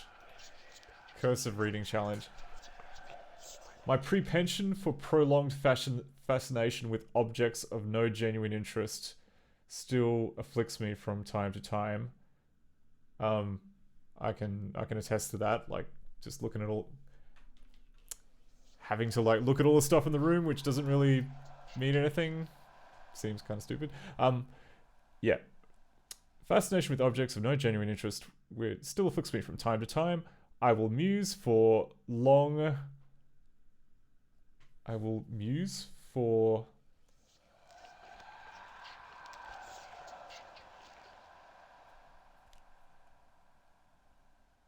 Oh, sorry, okay.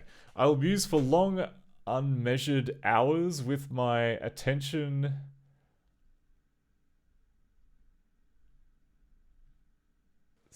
I don't know, my attention seated to some fabulous devices in the margin of a book, or become absorbed for the better part of a day in a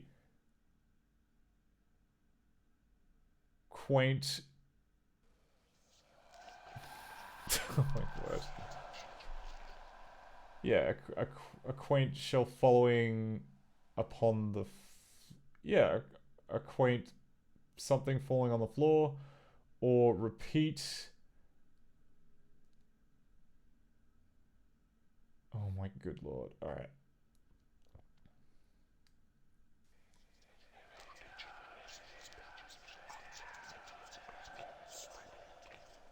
On repeat, metamonically, something, until the sound ceases to convey any idea, whatever, to the mind. I'm sorry, each tense I write to nebula you with all of these somethings, but they... Oh my goodness. You know what, Marty.zone, we do need one of those handwriting analysis people. This could also just be in the original poem, and maybe, like, we're just meant to know this. Cares, but they occupy all my waking thoughts. Yours, Aegeus Pointing. Okay, letter written. Come in. Cousin, you never leave this room. Come with me for a stroll. Oh, we can pick. We can pick. I'm gonna check what the walkthrough says.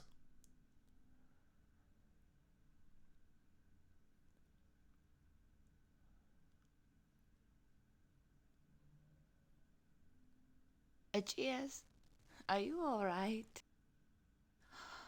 Aegeus, look after Berenice. She has loved me long. Oh no, did it time out? Did I screw up? In the days of her beauty, I never loved her, yet she has loved me long.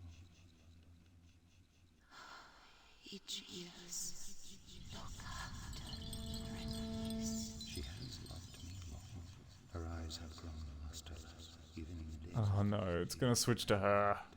yet she has loved me long.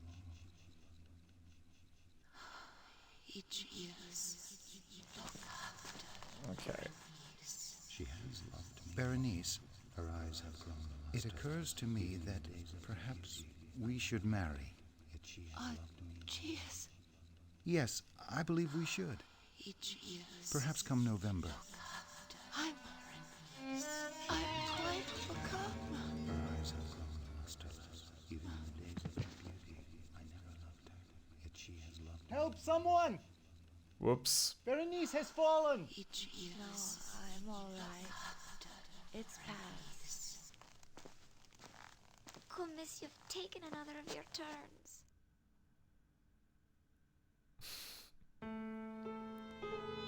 That's good, right? When you propose to someone and they just immediately, like, have to go to the fainting couch. That bodes well.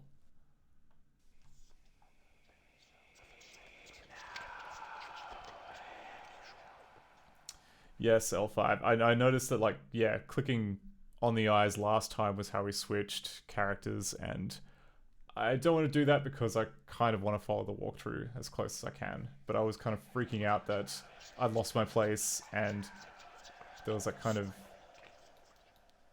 I don't know. Yeah. Oh, we could read the images floating around it, but we didn't do that, so that's fine. Okay. After she is gone, turn around and read the fan on the table next to the armchair. I have never loved her. If you never loved her, why did you propose?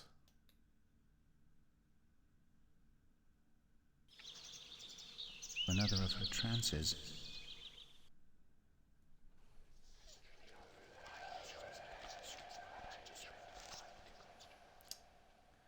Okay, so you...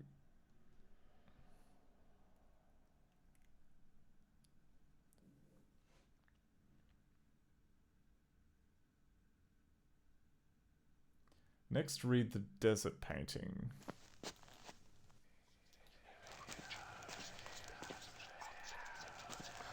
Sweet Jesus, look after. Ever less the happy cousin I remember from my youth. Okay. And then we should see... We go back to the chair.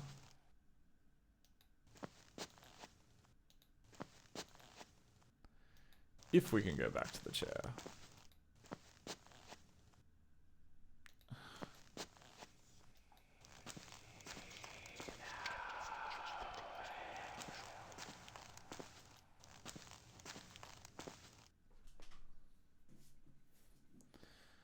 She has loved me long.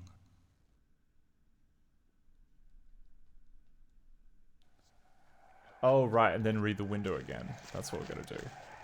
Okay.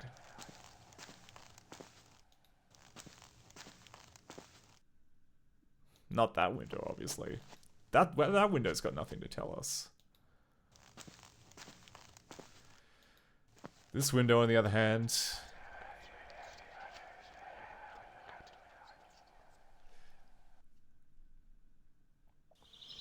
Her steady decline. It's like the same clips from before, but now with video. Perhaps we should marry. Oh, okay. Now we've got lots of visions of Berenice. If we look out the window next to the desk. The day of our nuptials approaches.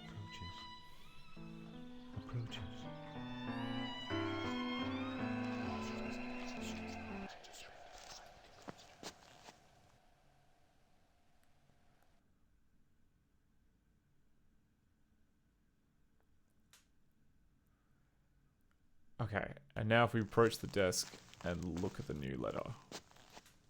Oh wait, no, that was a creepy ghost in the armchair. Ooh, but now another letter.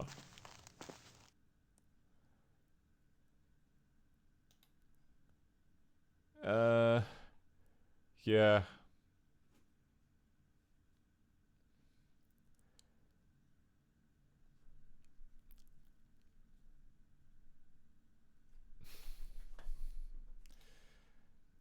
Ip pipim ip pip pip pip pip pip. No, it's yeah. It almost looks like text, but yeah. Okay, but looking at all these things, apparently very important. So we do that, we see the chair. Now we have to look at the portrait. We've got to look at the portrait again of Berenice. Quickly, young man. She's almost gone.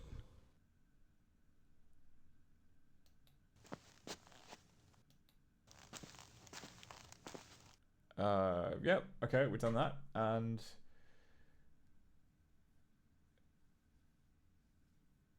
after she's gone, turn around and read the fan on the table next to the. Okay. Go to the middle of the room and look at the door. Berenice will come in.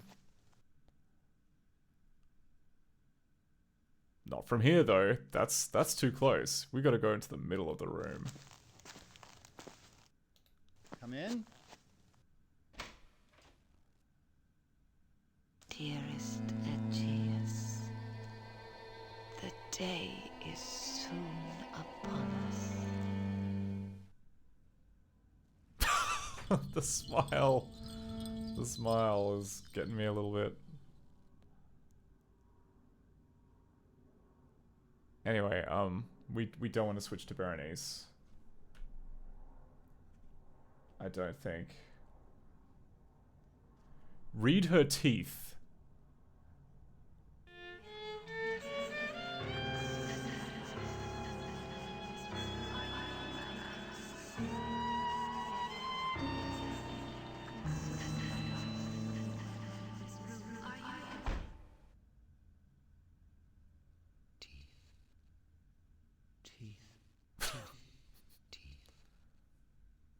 Teeth.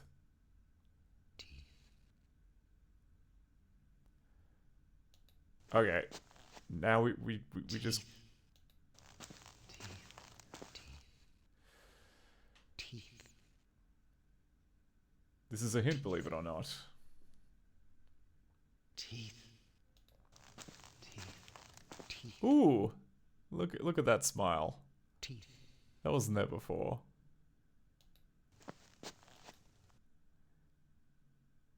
Teeth. Teeth. Hey, Teeth. there you go.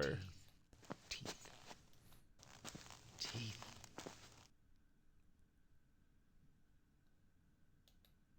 Turn that frown upside down. Teeth. Teeth.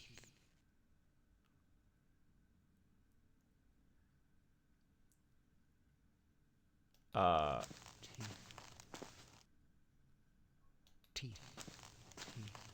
Teeth. It's apparently a... Oh, here we go. Portrait with the severed head. This is something I think I missed the first time around. Teeth. Teeth. Teeth. The statue. Okay.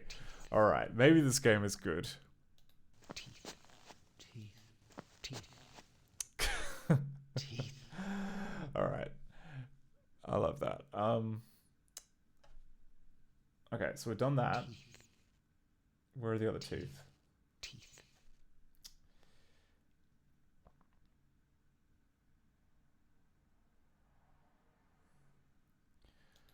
Are you meant to read the bust?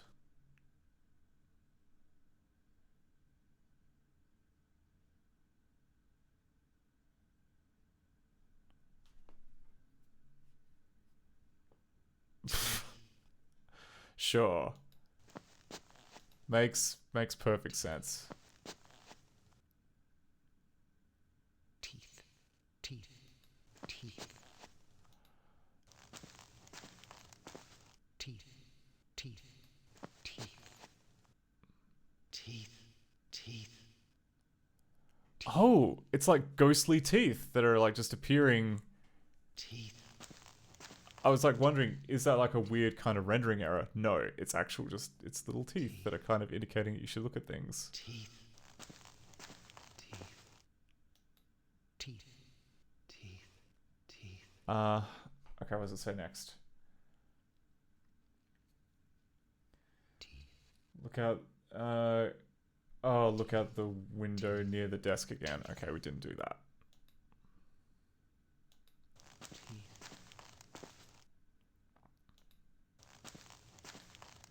Teeth. Teeth. Teeth. Teeth. Teeth. Teeth. Teeth. Oh wait, no, that was the... Teeth. This window.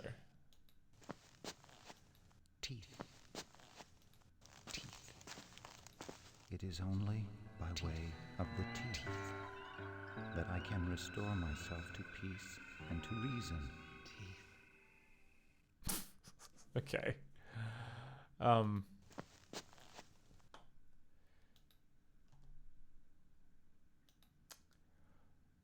Oh. All the teeth have gone away. Oh, Jesus, Mary and Joseph, I don't.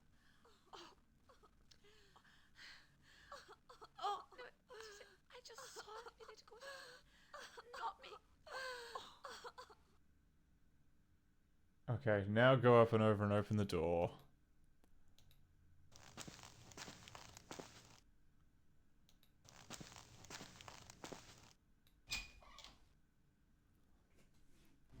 My lord, we just looked in on Berenice.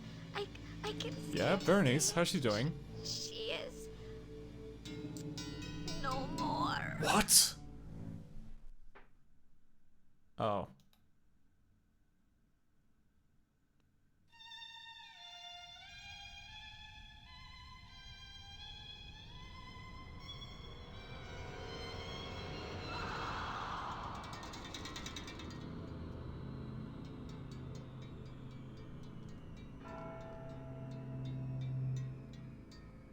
Oh, wait. Oh, oh no, did I screw up? Oh no. I meant to go back to my desk at that point, not click on the maid. Oh no, good, we're back in the office. Okay, we can still do stuff.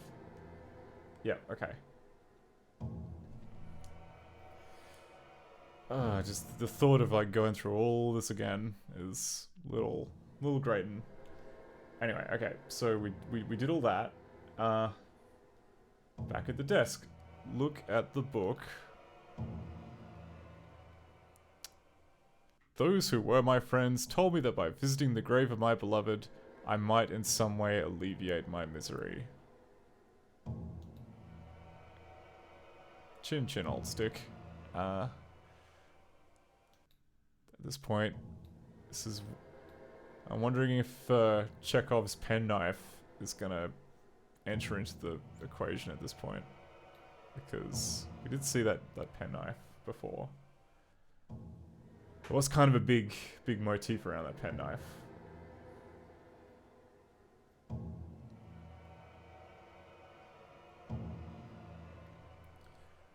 Okay, so you're meant to try and pick up the box. This doesn't work. You're meant to like think, oh, that's obviously intentional. That's not going to be a game issue because this game is pretty bug free.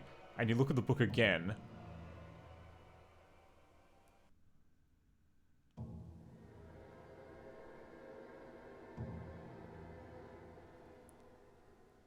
And you just stare at this apparently until you hear a knock on the door.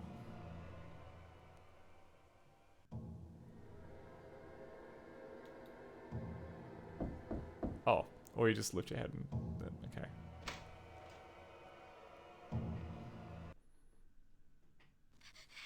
My lord, a cry in the dead of night. We went in search. Oh, my lord, her grave disturbed, sir.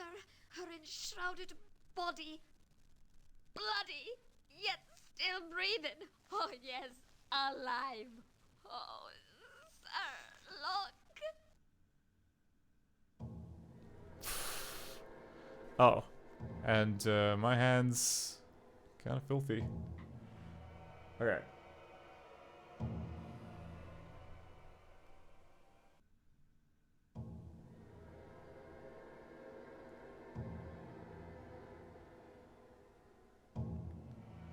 Okay, you click on your hand. A few times. Oh, sir, what's this? What's what?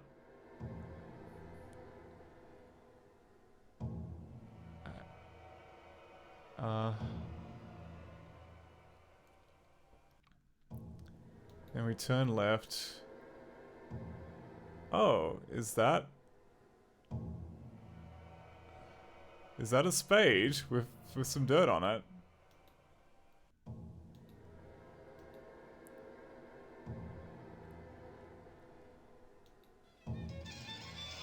And then finally we can open the box, which contains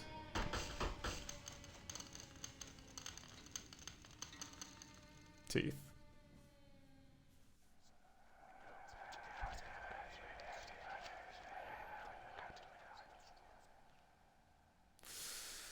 Yikes. Alright. I imagine from Bernice's point of view, this is going to be a lot more unpleasant than what we just saw, but, you know, creepy game's going to be creepy. What new painting have we got this time? Nothing. Or maybe it's in the gallery.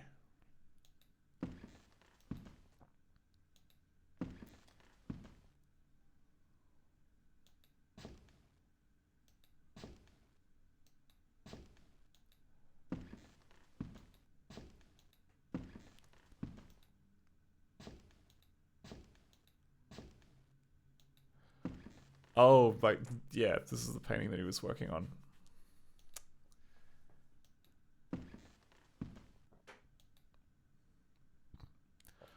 Oh, but there might be another one on the easel, that means.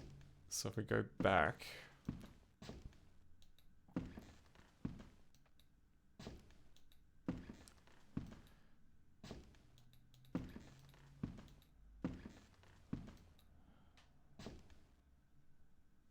Ah. Creepy but abstract. I like it. Okay. Then... you have to go back, pick up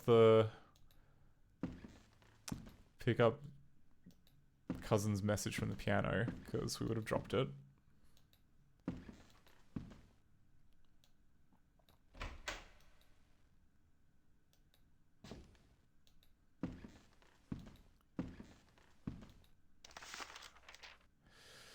Oh, now I can finally read it. Alright. My beloved Henry, my darling, I'm confused and frightened. Your declaration came so unexpectedly, and Uncle is right when he says that I am far too young to entertain proposals of marriage. The two men who mean the most to me are in opposition. I fear the result will be for Uncle to send you far, far away, and I shall never see you again. If so, please, please remember me always. Forever yours. Oh my god, I've forgotten what... Elise. That's right.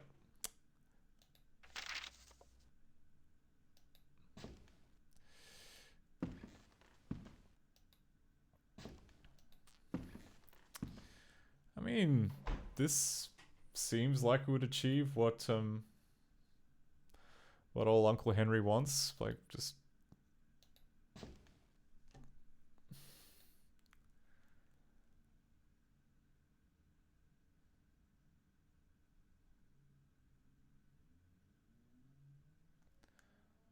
okay, so we've got the note.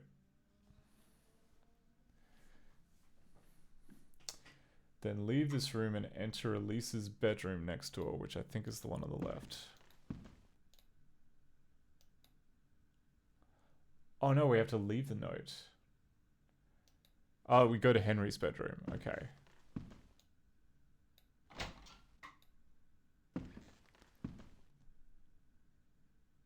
From Elise?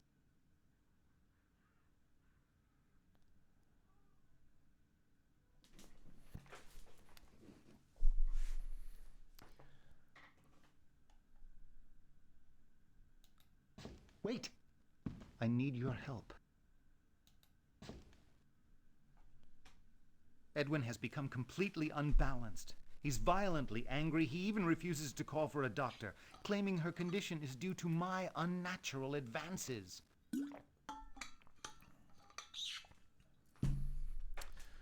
Alright.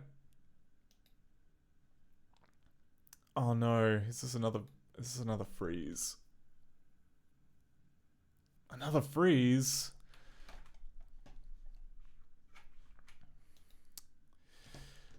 Okay, this is close to being a bug. I'm gonna say.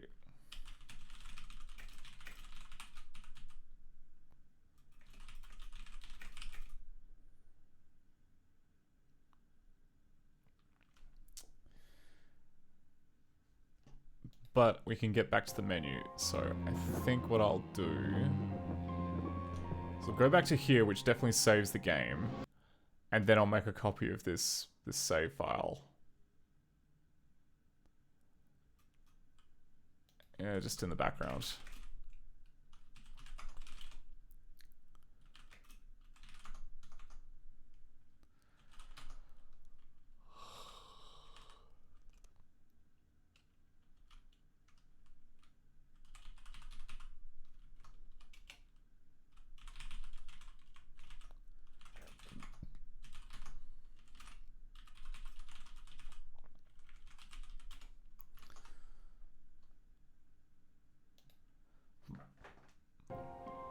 Okay.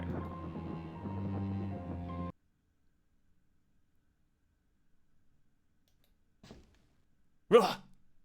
The Mistress Elise is no more. She is dead. That was sudden. How's hey Henry? How you taking it, buddy? You okay? How are you just standing there?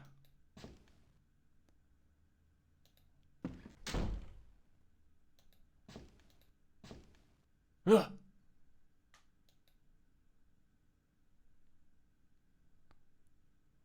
Alright, well...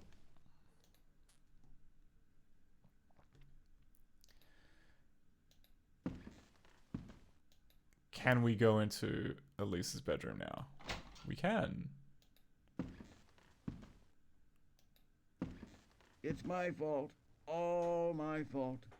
I loved her as I've never loved.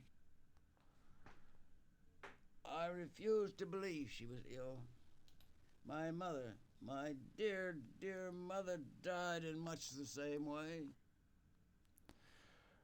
I think that some rooms have got stuff in them, but most of them are empty. You discard the secret of Henry's proposal. It only blackens her memory that she should die under indecent circumstances. Cousin, there was nothing indecent about my affection. Surely my grief compares with yours. I think it's a little much to suggest that like the proposal is what did this, but what do I know? I'm not a doctor. Definitely not a puppet doctor. What do we do now? We go towards your uncle and read him, then turn away and he'll ask you to get the lantern. Please leave me to grieve properly. I ask only that you allow me to sit vigil just until dawn. Yes, it would be proper. Your brother will need light. Go fetch the lantern I was filling in my study. Okay.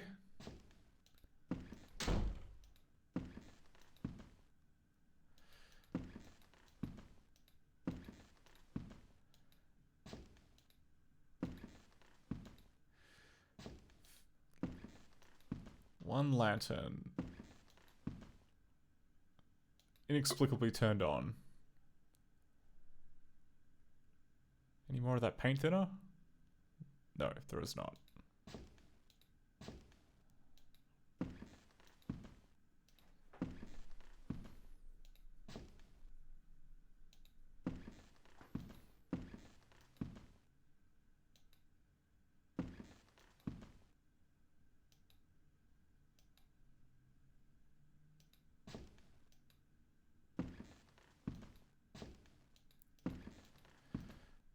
So we come back to here.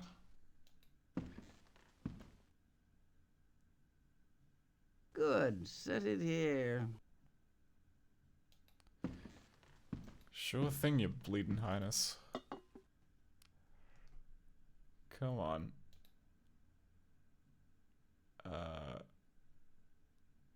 Oh. Oh no, did I glitch it again? Please tell me I didn't glitch it again.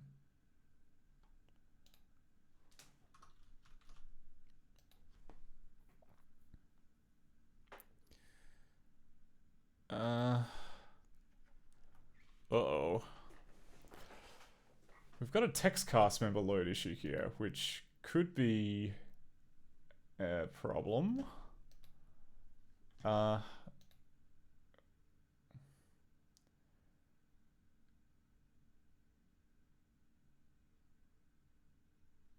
okay. So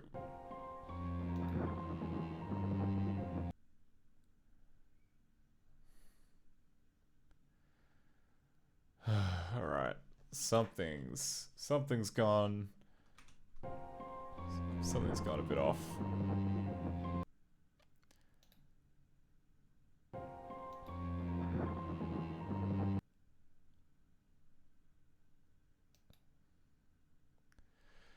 Yeah, it's trying to load a textcast member and it says that there isn't the data there. And I'm concerned about that because typically that means it's adding like whenever it loads textcast members like that, it's because it's trying to load in extra rooms for the space manager. So if it can't do that, then we got an issue. Because if I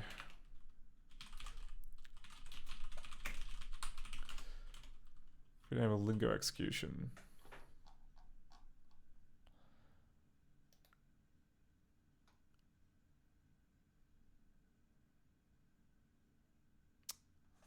Actually, we'll do a bit of debugging.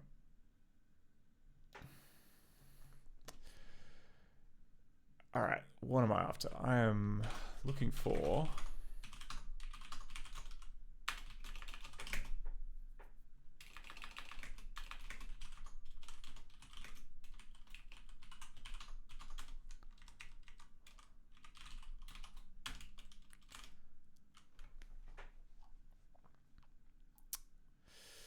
this line here.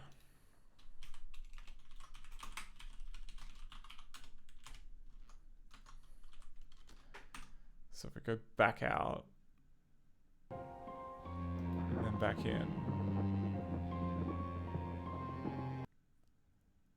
that wasn't enough. We've got to go all the way out.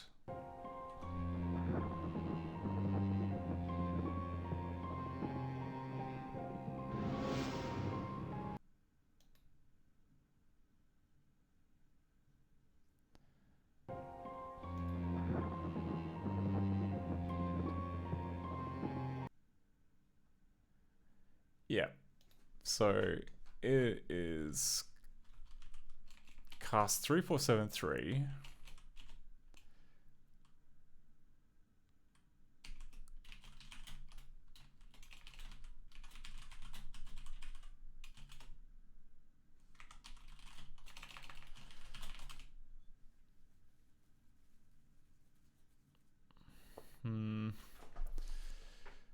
Okay.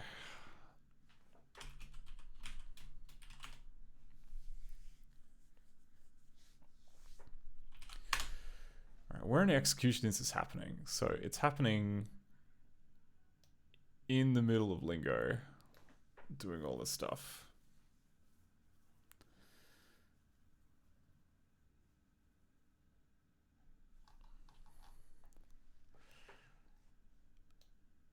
Oh. I see, all right. So it's yeah. As expected, it's trying to load in a big text file containing all of the layout, the layout in I don't know, the space manager, like the space collection space, all that junk. So it's doing that in lingo, which makes sense.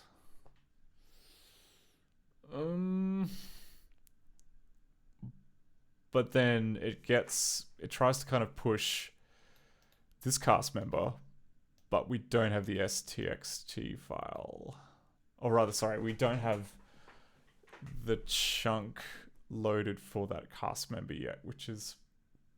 I don't understand how that could happen.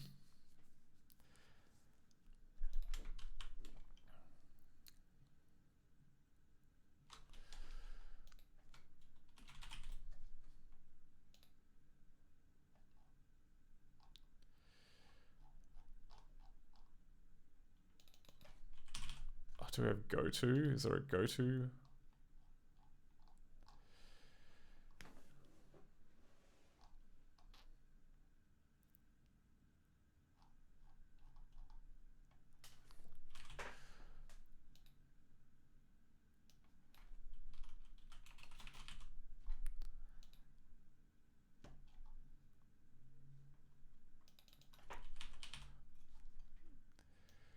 Because like what I imagine could be happening is that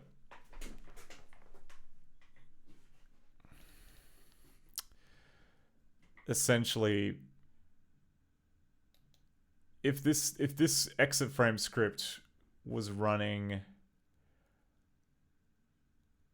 I don't know, after the new cast got loaded in but not before it had all the text stuff read, then maybe we'd have, because we've got a movie switch here that happens at... Oh no, that doesn't happen inside... Yeah, it's completely separate. So that should be fine.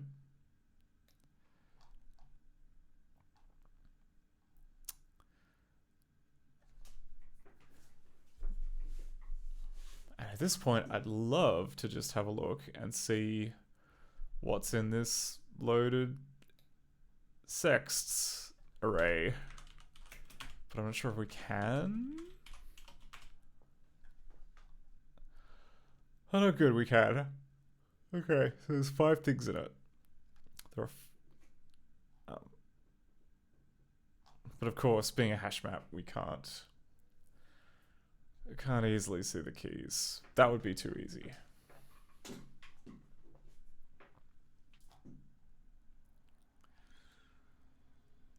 So what's going on? Like...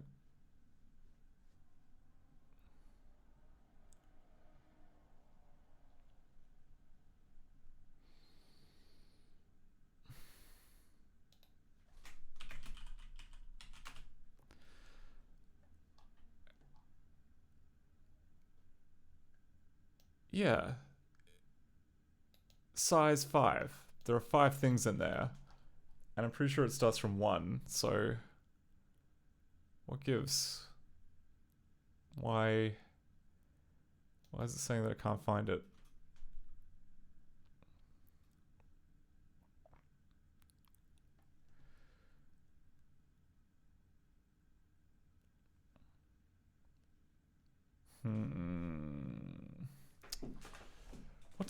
What to do?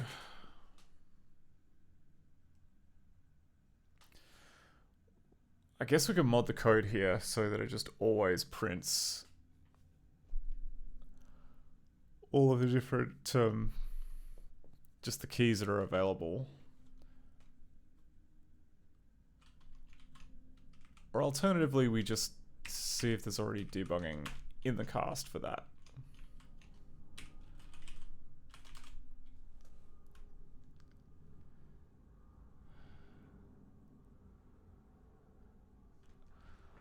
Like the problem with like that Van Laar is that if we turn like the loading flag just creates like megabytes of junk. Yeah. I mean, we need to figure out which bit, and I'm pretty sure it'll be this code here. So if we turn the loading flag on and we put in a debug breakpoint here, then we'd be able to see what's going on. So let's do that. Actually, no, let's continue on. Debug flag, disable lingo exec. Let's go back to the menu. Then back into the game.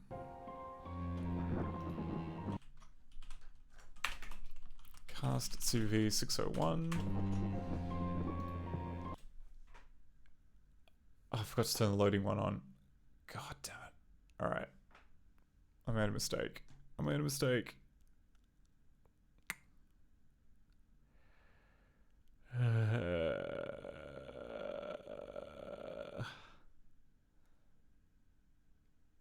Can we fix this?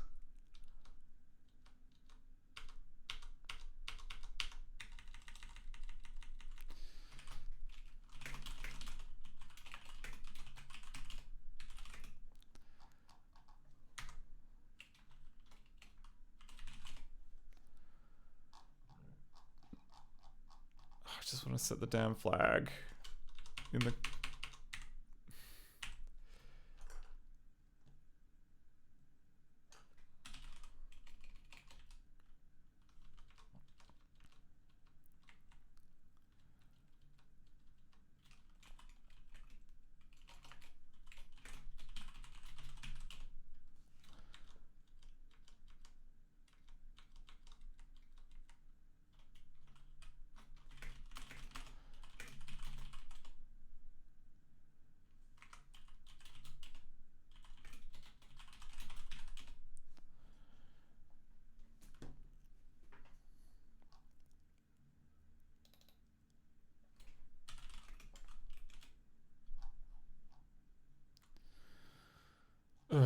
Right.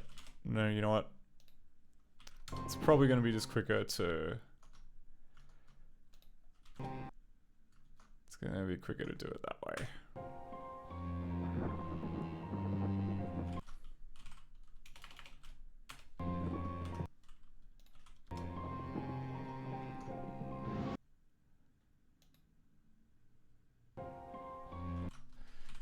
Flag, enable, loading.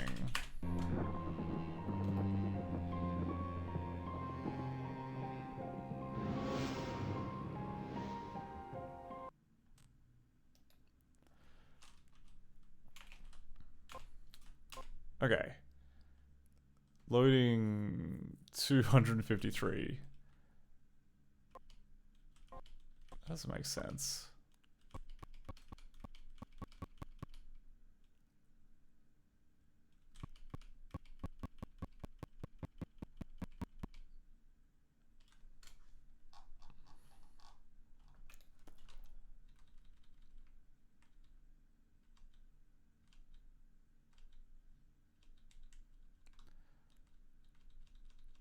Which movie is this?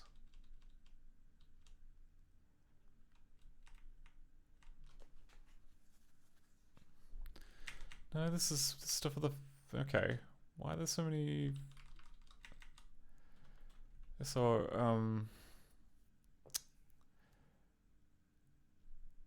it's text resources. In that case, why is loaded as... Okay, maybe I misread it before.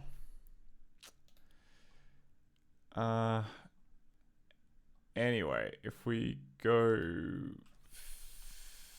Finn,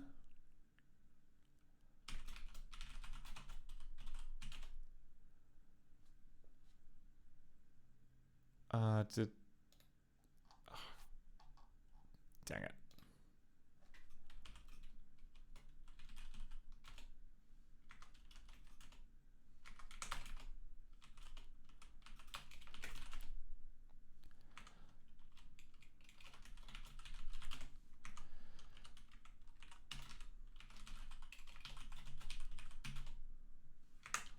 Okay. Cool. So we have loaded STXTS.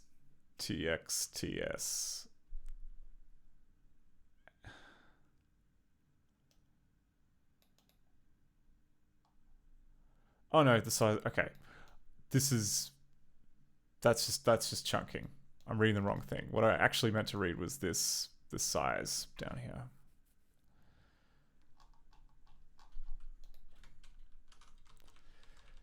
Do we print what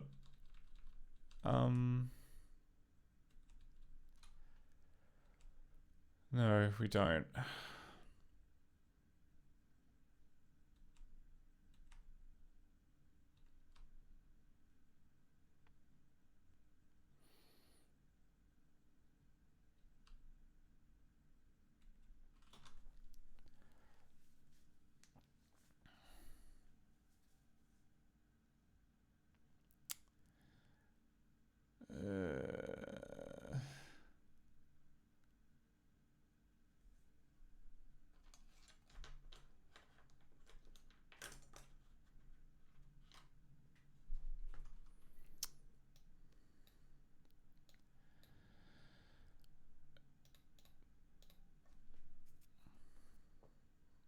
Alright, well, in the interest of science, let's just add in some crappy print statement saying the IDs of all the stuff. Debug C 2K debug loading.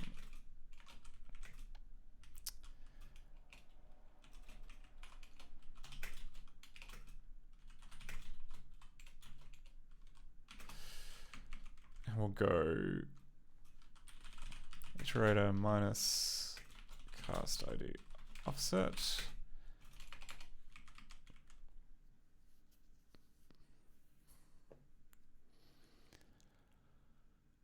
And then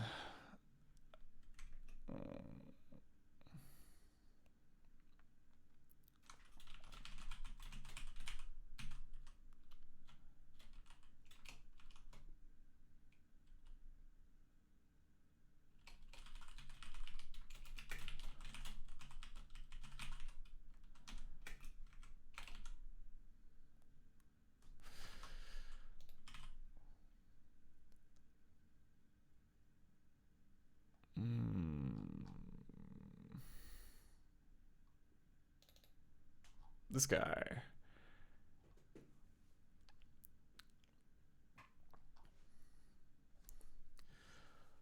Oh, we've got another debug flag, which would basically tell me everything I want. Okay. Or most of it. It won't tell me what the ID is, so I'll add that in.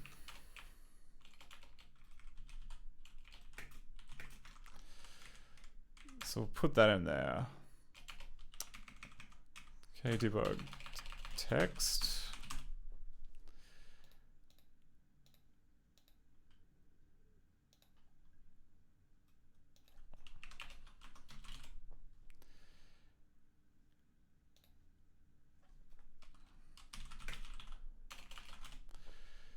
Okay, and then I think we'll quit and have another shot. So leaving that.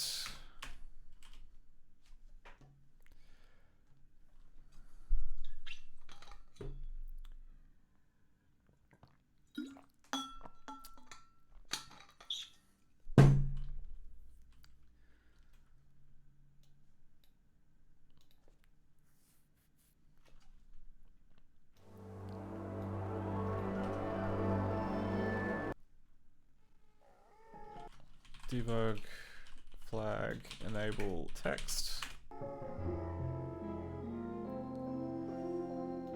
So we'll open the streaming game.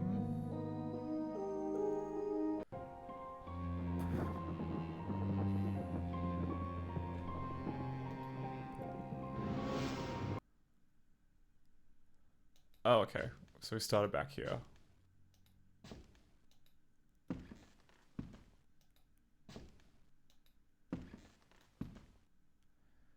Pick up the lantern. Oh wait, we don't know that we need to pick up the lantern yet.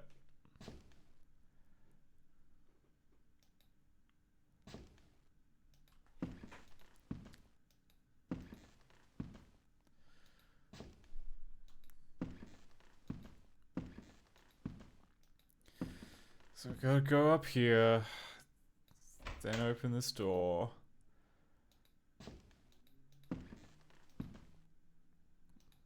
Grab the note.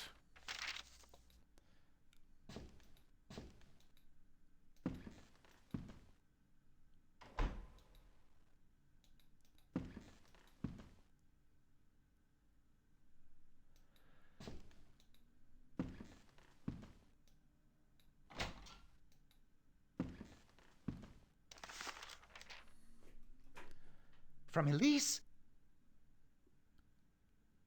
I must read it. Wait. I need your help. Edwin has become completely unbalanced. He's violently angry. He even refuses to call for a doctor, claiming her condition is due to my unnatural advances. We must conspire against him. We must take Elise from this dark place. You, my brother, you must help me. Ugh.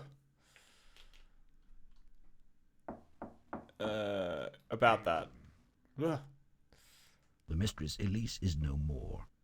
She is dead.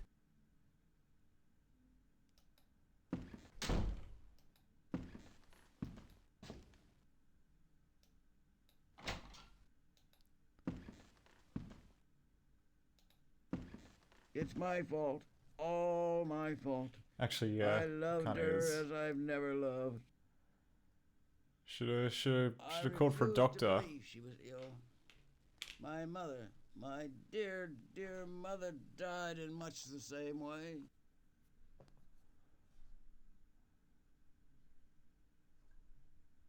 You discard the secret of Henry's proposal.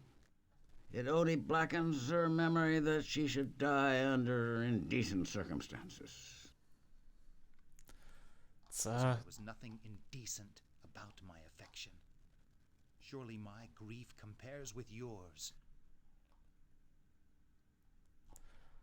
It's not a very compelling argument, guy.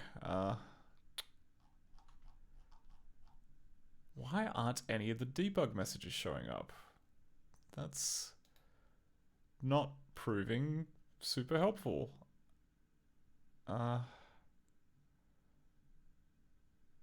I load it at the wrong time?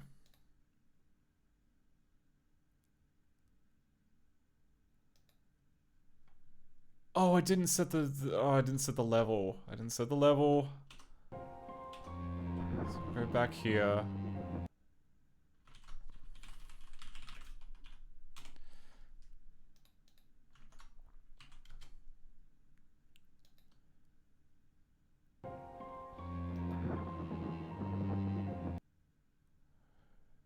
Okay. Now we can see the big list of text. Oh, okay, we gotta read you again.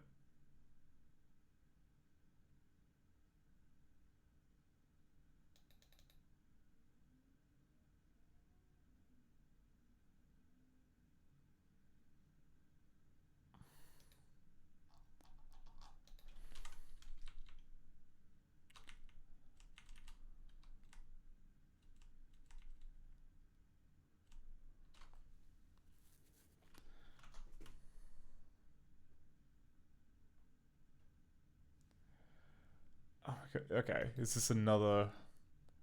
Oh, is this another screw up? Should I have not have gone to the menu?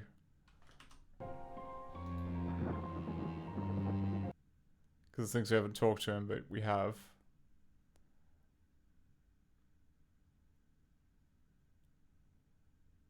Oh my god.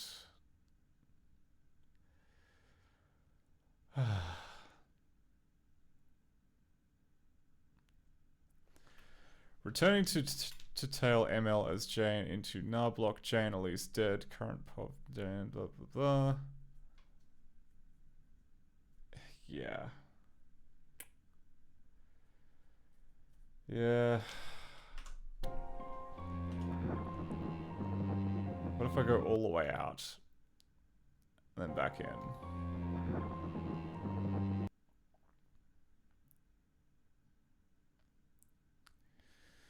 Nope, no dice. I'm gonna have to... Maybe if I switch save games. If I switch back to Sid Hoff.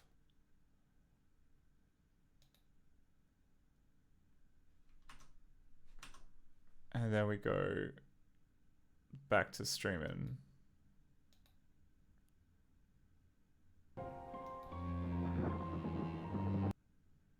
Okay, good.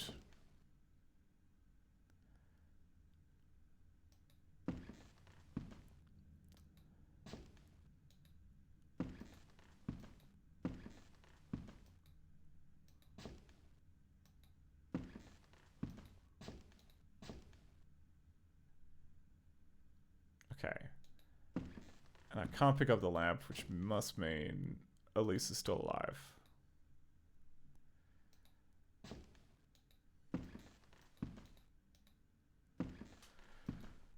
Okay, so we go to that. We turn around, go... The navigation in this is just... It's not very good.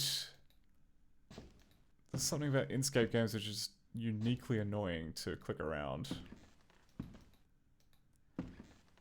Okay, so go back up here, to the top of the hall. Open the door.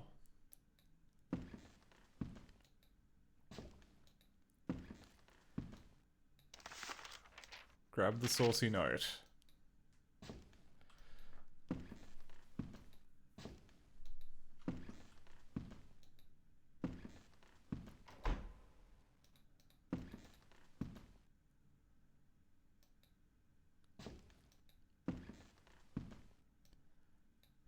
Give my brother a little bit of false hope.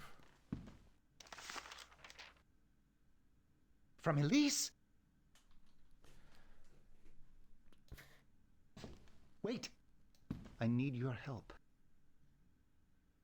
Edwin has become completely unbalanced.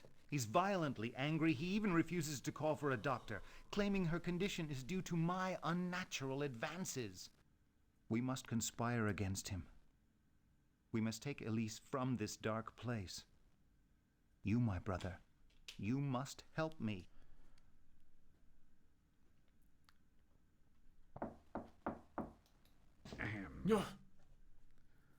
The Mistress Elise is no more.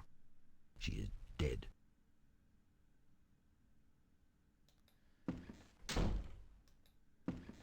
Okay, then we go into this room.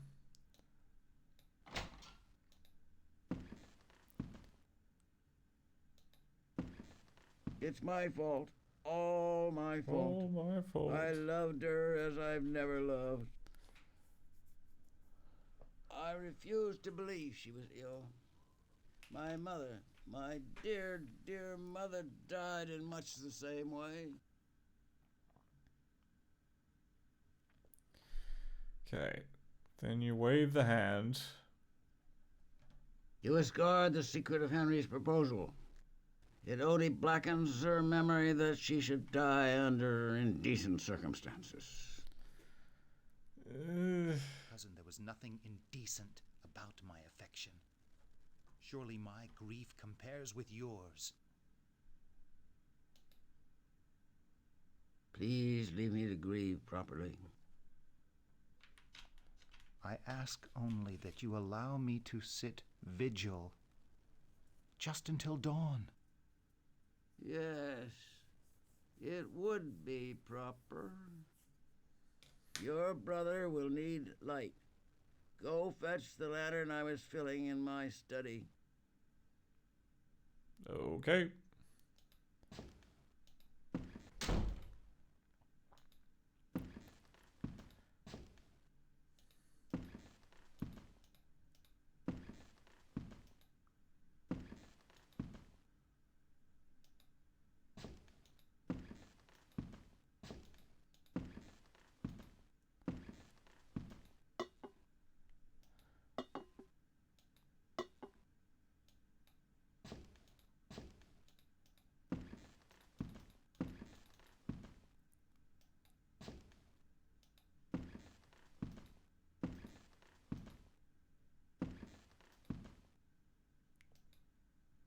Again, this view where you can see the doors that you want to get to, but you need to shuffle over a little bit before the game lets you. It's just wonderfully needless. Oh wait, no, I don't need to go in here. I need to go into Elise's room.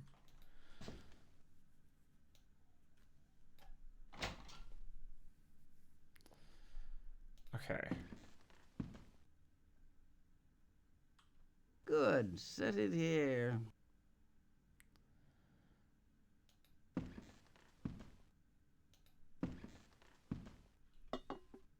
And there it is. That's where we screw ourselves over.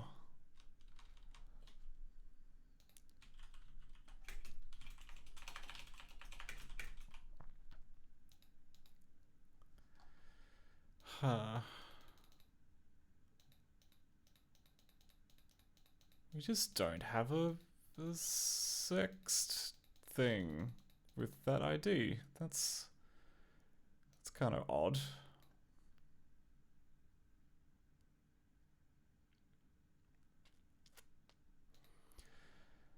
And yeah,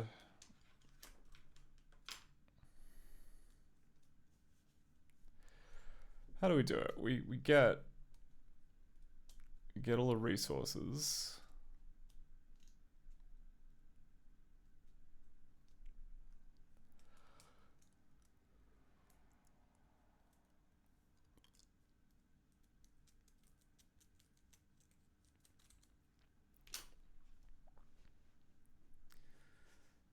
And most of the time they line up, but not this time.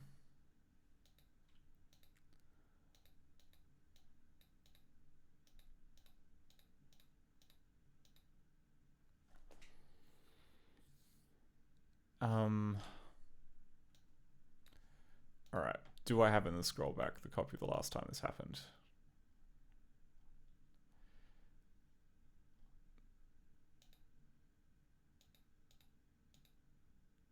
No we don't.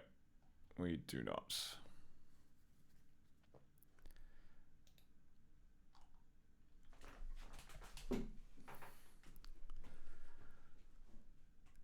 Alright, because back here...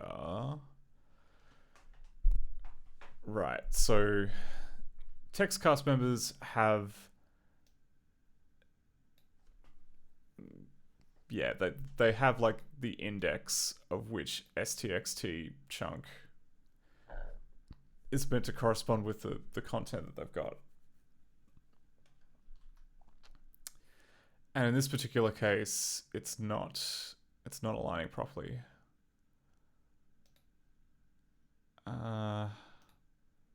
Let's figure out what cast member it is.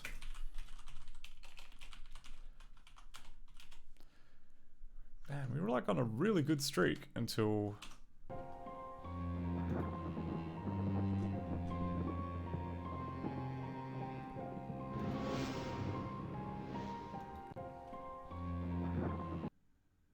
Okay. Cast member 3,743.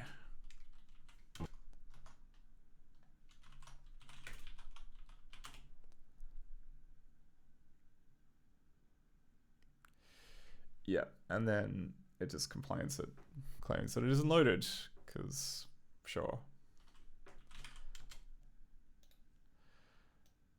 How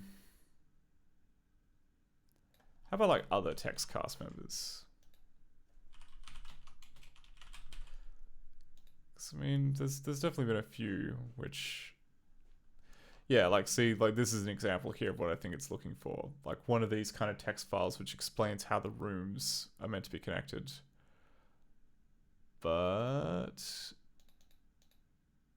there's actually quite a lot of these.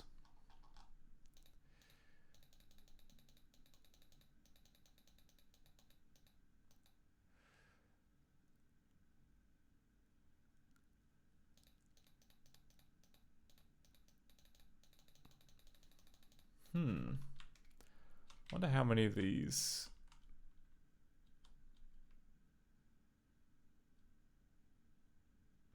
I wonder how many cast members in general it was complaining about not being able to access.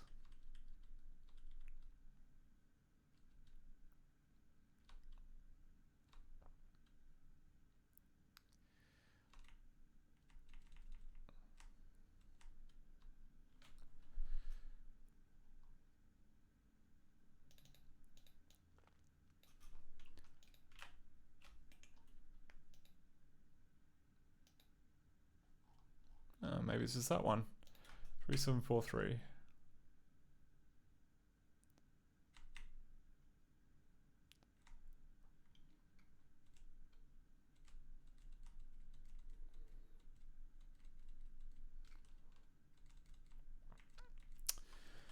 Yeah, the bit I don't really get about the Inkscape way of... Sorry, not the Inkscape. The Inkscape way of doing things is that, like...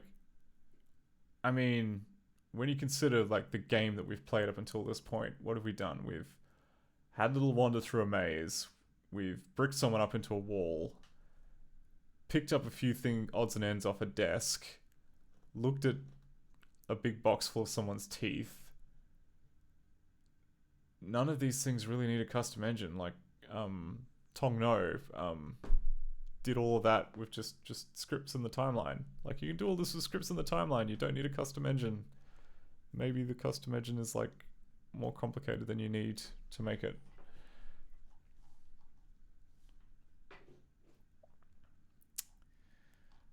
Uh,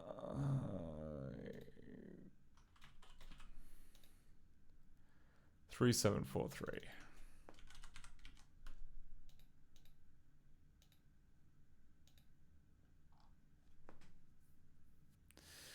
Aha, right, okay, so that's meant to be some text, and this doesn't line up. It doesn't line up with anything.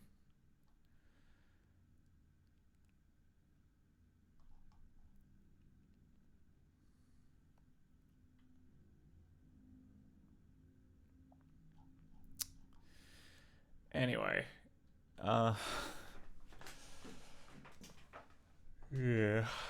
this is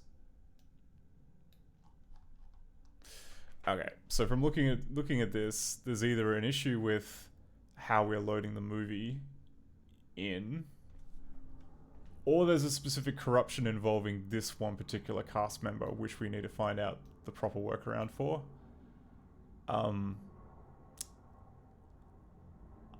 Might have to come back on this one. Like, this looks marginally more complicated than what I have the awakeness to figure out. But we got further. We got quite far, actually. Further than I was expecting without drama. I think we're about like the halfway point of the game. Like, there's one more. We've got like the Berenice side of the story, and we've got one other Poe nightmare to investigate. So, but yeah, we're getting there. We got halfway through. I will come back. Well, I will go off, try and figure out what's going on with this text cast member thing. And hopefully for next time, we will be able to check out the other half of the Dark Eye. But yeah, it's getting a bit late, so I am probably going to sign off in a little bit. Ooh, Elfi says, the side table scene is mildly bugged if memory recalls. It can occasionally lock up here on the retail game, though it's not this consistent. That's, I would say that's encouraging. I mean, that, like, if we're replicating the original game, that's good. If it's, I guess, something that's also kind of bugged in the real game, yeah, that's not great. I'm wondering, like, yeah, like, there were certain bits in the game, like, for instance, the fact that we kind of got frozen on that screen when we, like, when we were talking to,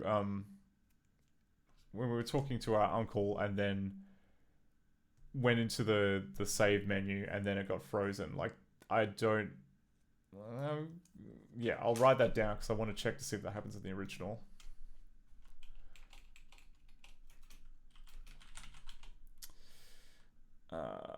After Elise's death, talking to Uncle, then switching to save menu gets stuck in the hand waving phase, and text cast member 3743 tries to load STX5, which isn't present. Yep.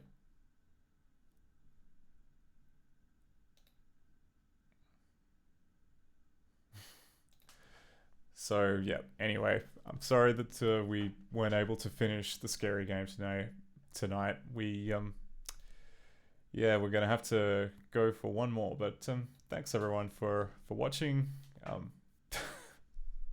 this special kind of mid-November Halloween stream. I'm probably going to kick you all off to Sean Morley's channel. and they are playing Mundorn. I have no idea what that is, but Sean's great. So we'll kick that off. And yeah, I will see you next time. Bye, everybody.